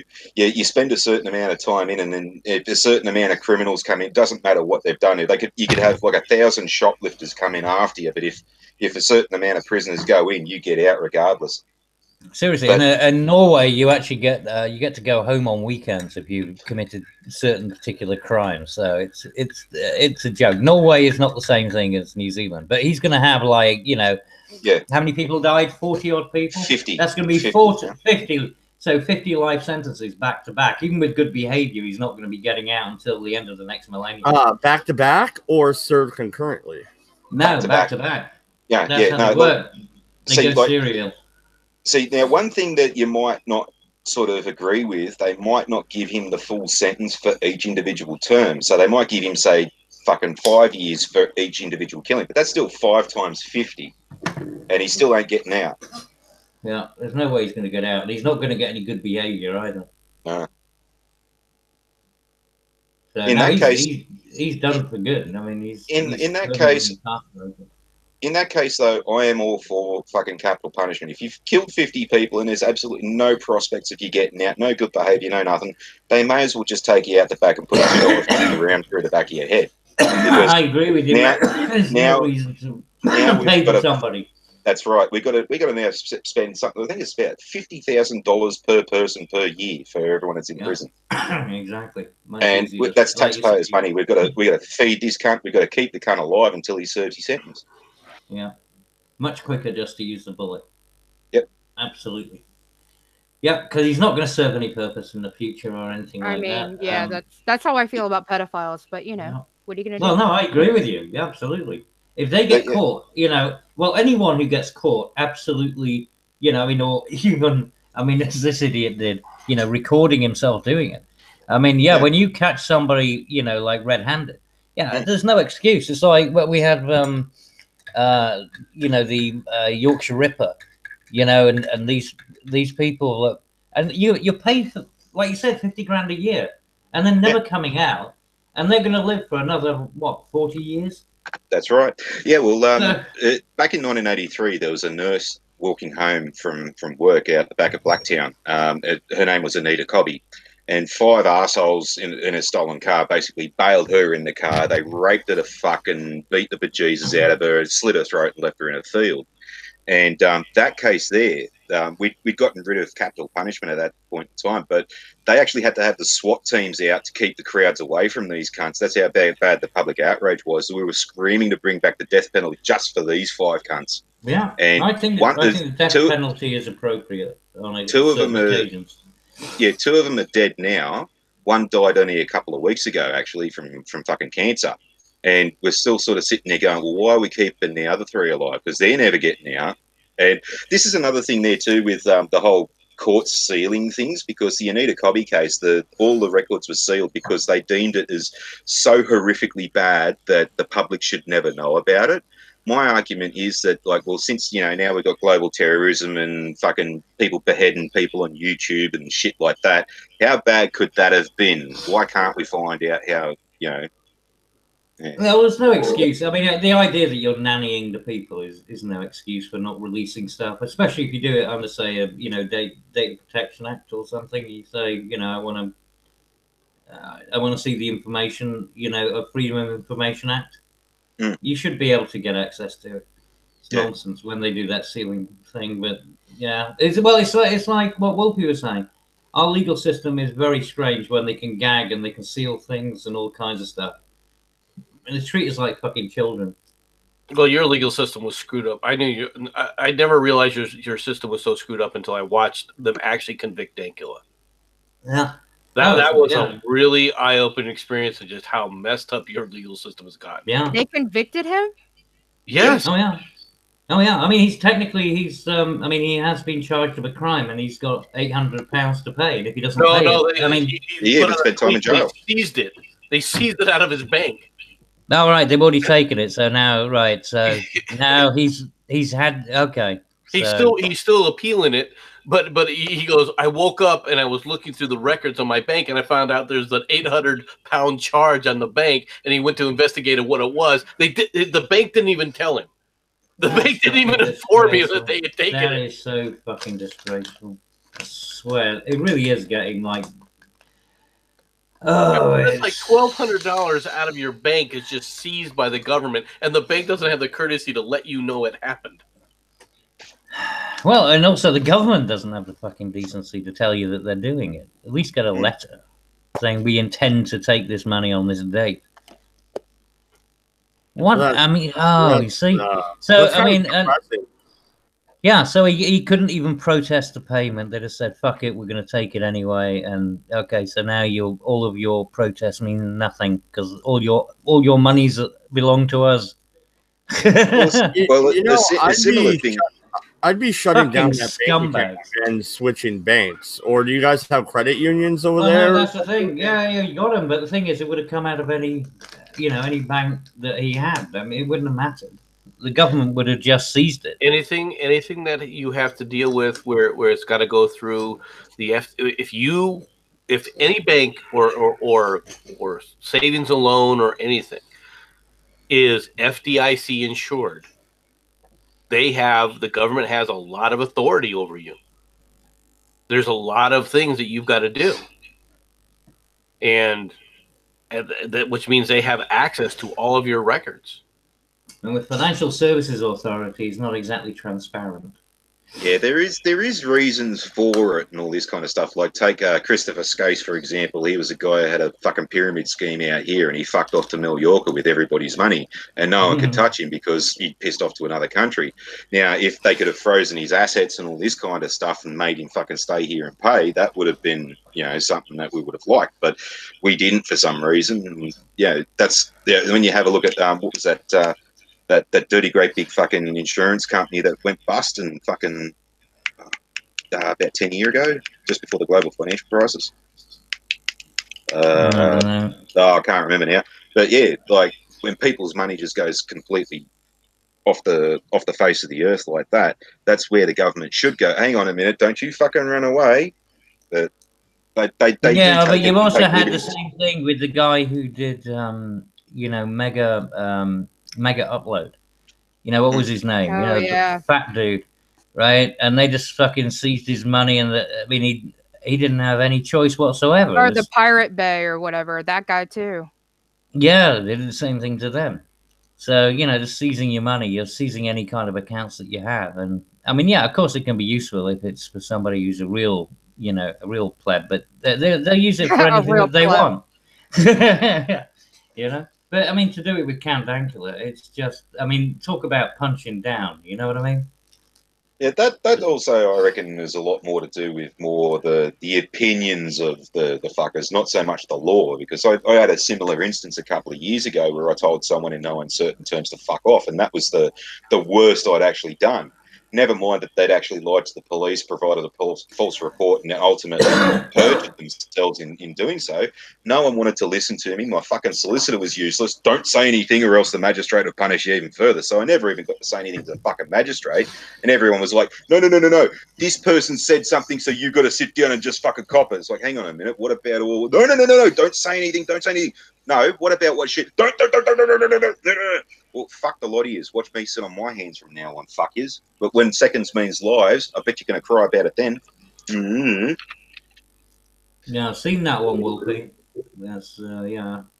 I don't know. I don't buy the Skinwalker thing. But, yeah, I don't know that much about Skinwalker Ranch, but I'll check that out. And no, we're hitting about 3 hours, so I figure we're going to go off air here. I got to make dinner here soon anyway. Thank you everybody for coming out. MC, we're doing Atlanta tomorrow, right? Yes. I expect lots of screaming from you. Mad Dodge does Atlanta. Well, we're gonna show some pictures of what Sherman did. It's not what Sherman did. You're gonna sit up there and lie about it. It's who Sherman did. No, it's the Sherman collars, is it? Sherman's a cunt. Everybody knows it. Anyway, yeah, we'll be back tomorrow for the Civil War show. You know what only a few. He's not an assassin. Oh my God! MC is trying to start early. He's trying It's almost over, Cabby. Shut up. It's almost done. It's almost done. Hey, Mad Dog, And then you know we lost. World War I, and we're gonna make. We lost, right? You know we lost, right? Well, that's what we're getting to is the burning of Atlanta. Yeah, the Confederacy is dying as we continue. But the point is we lost. I like history, Wolfshot.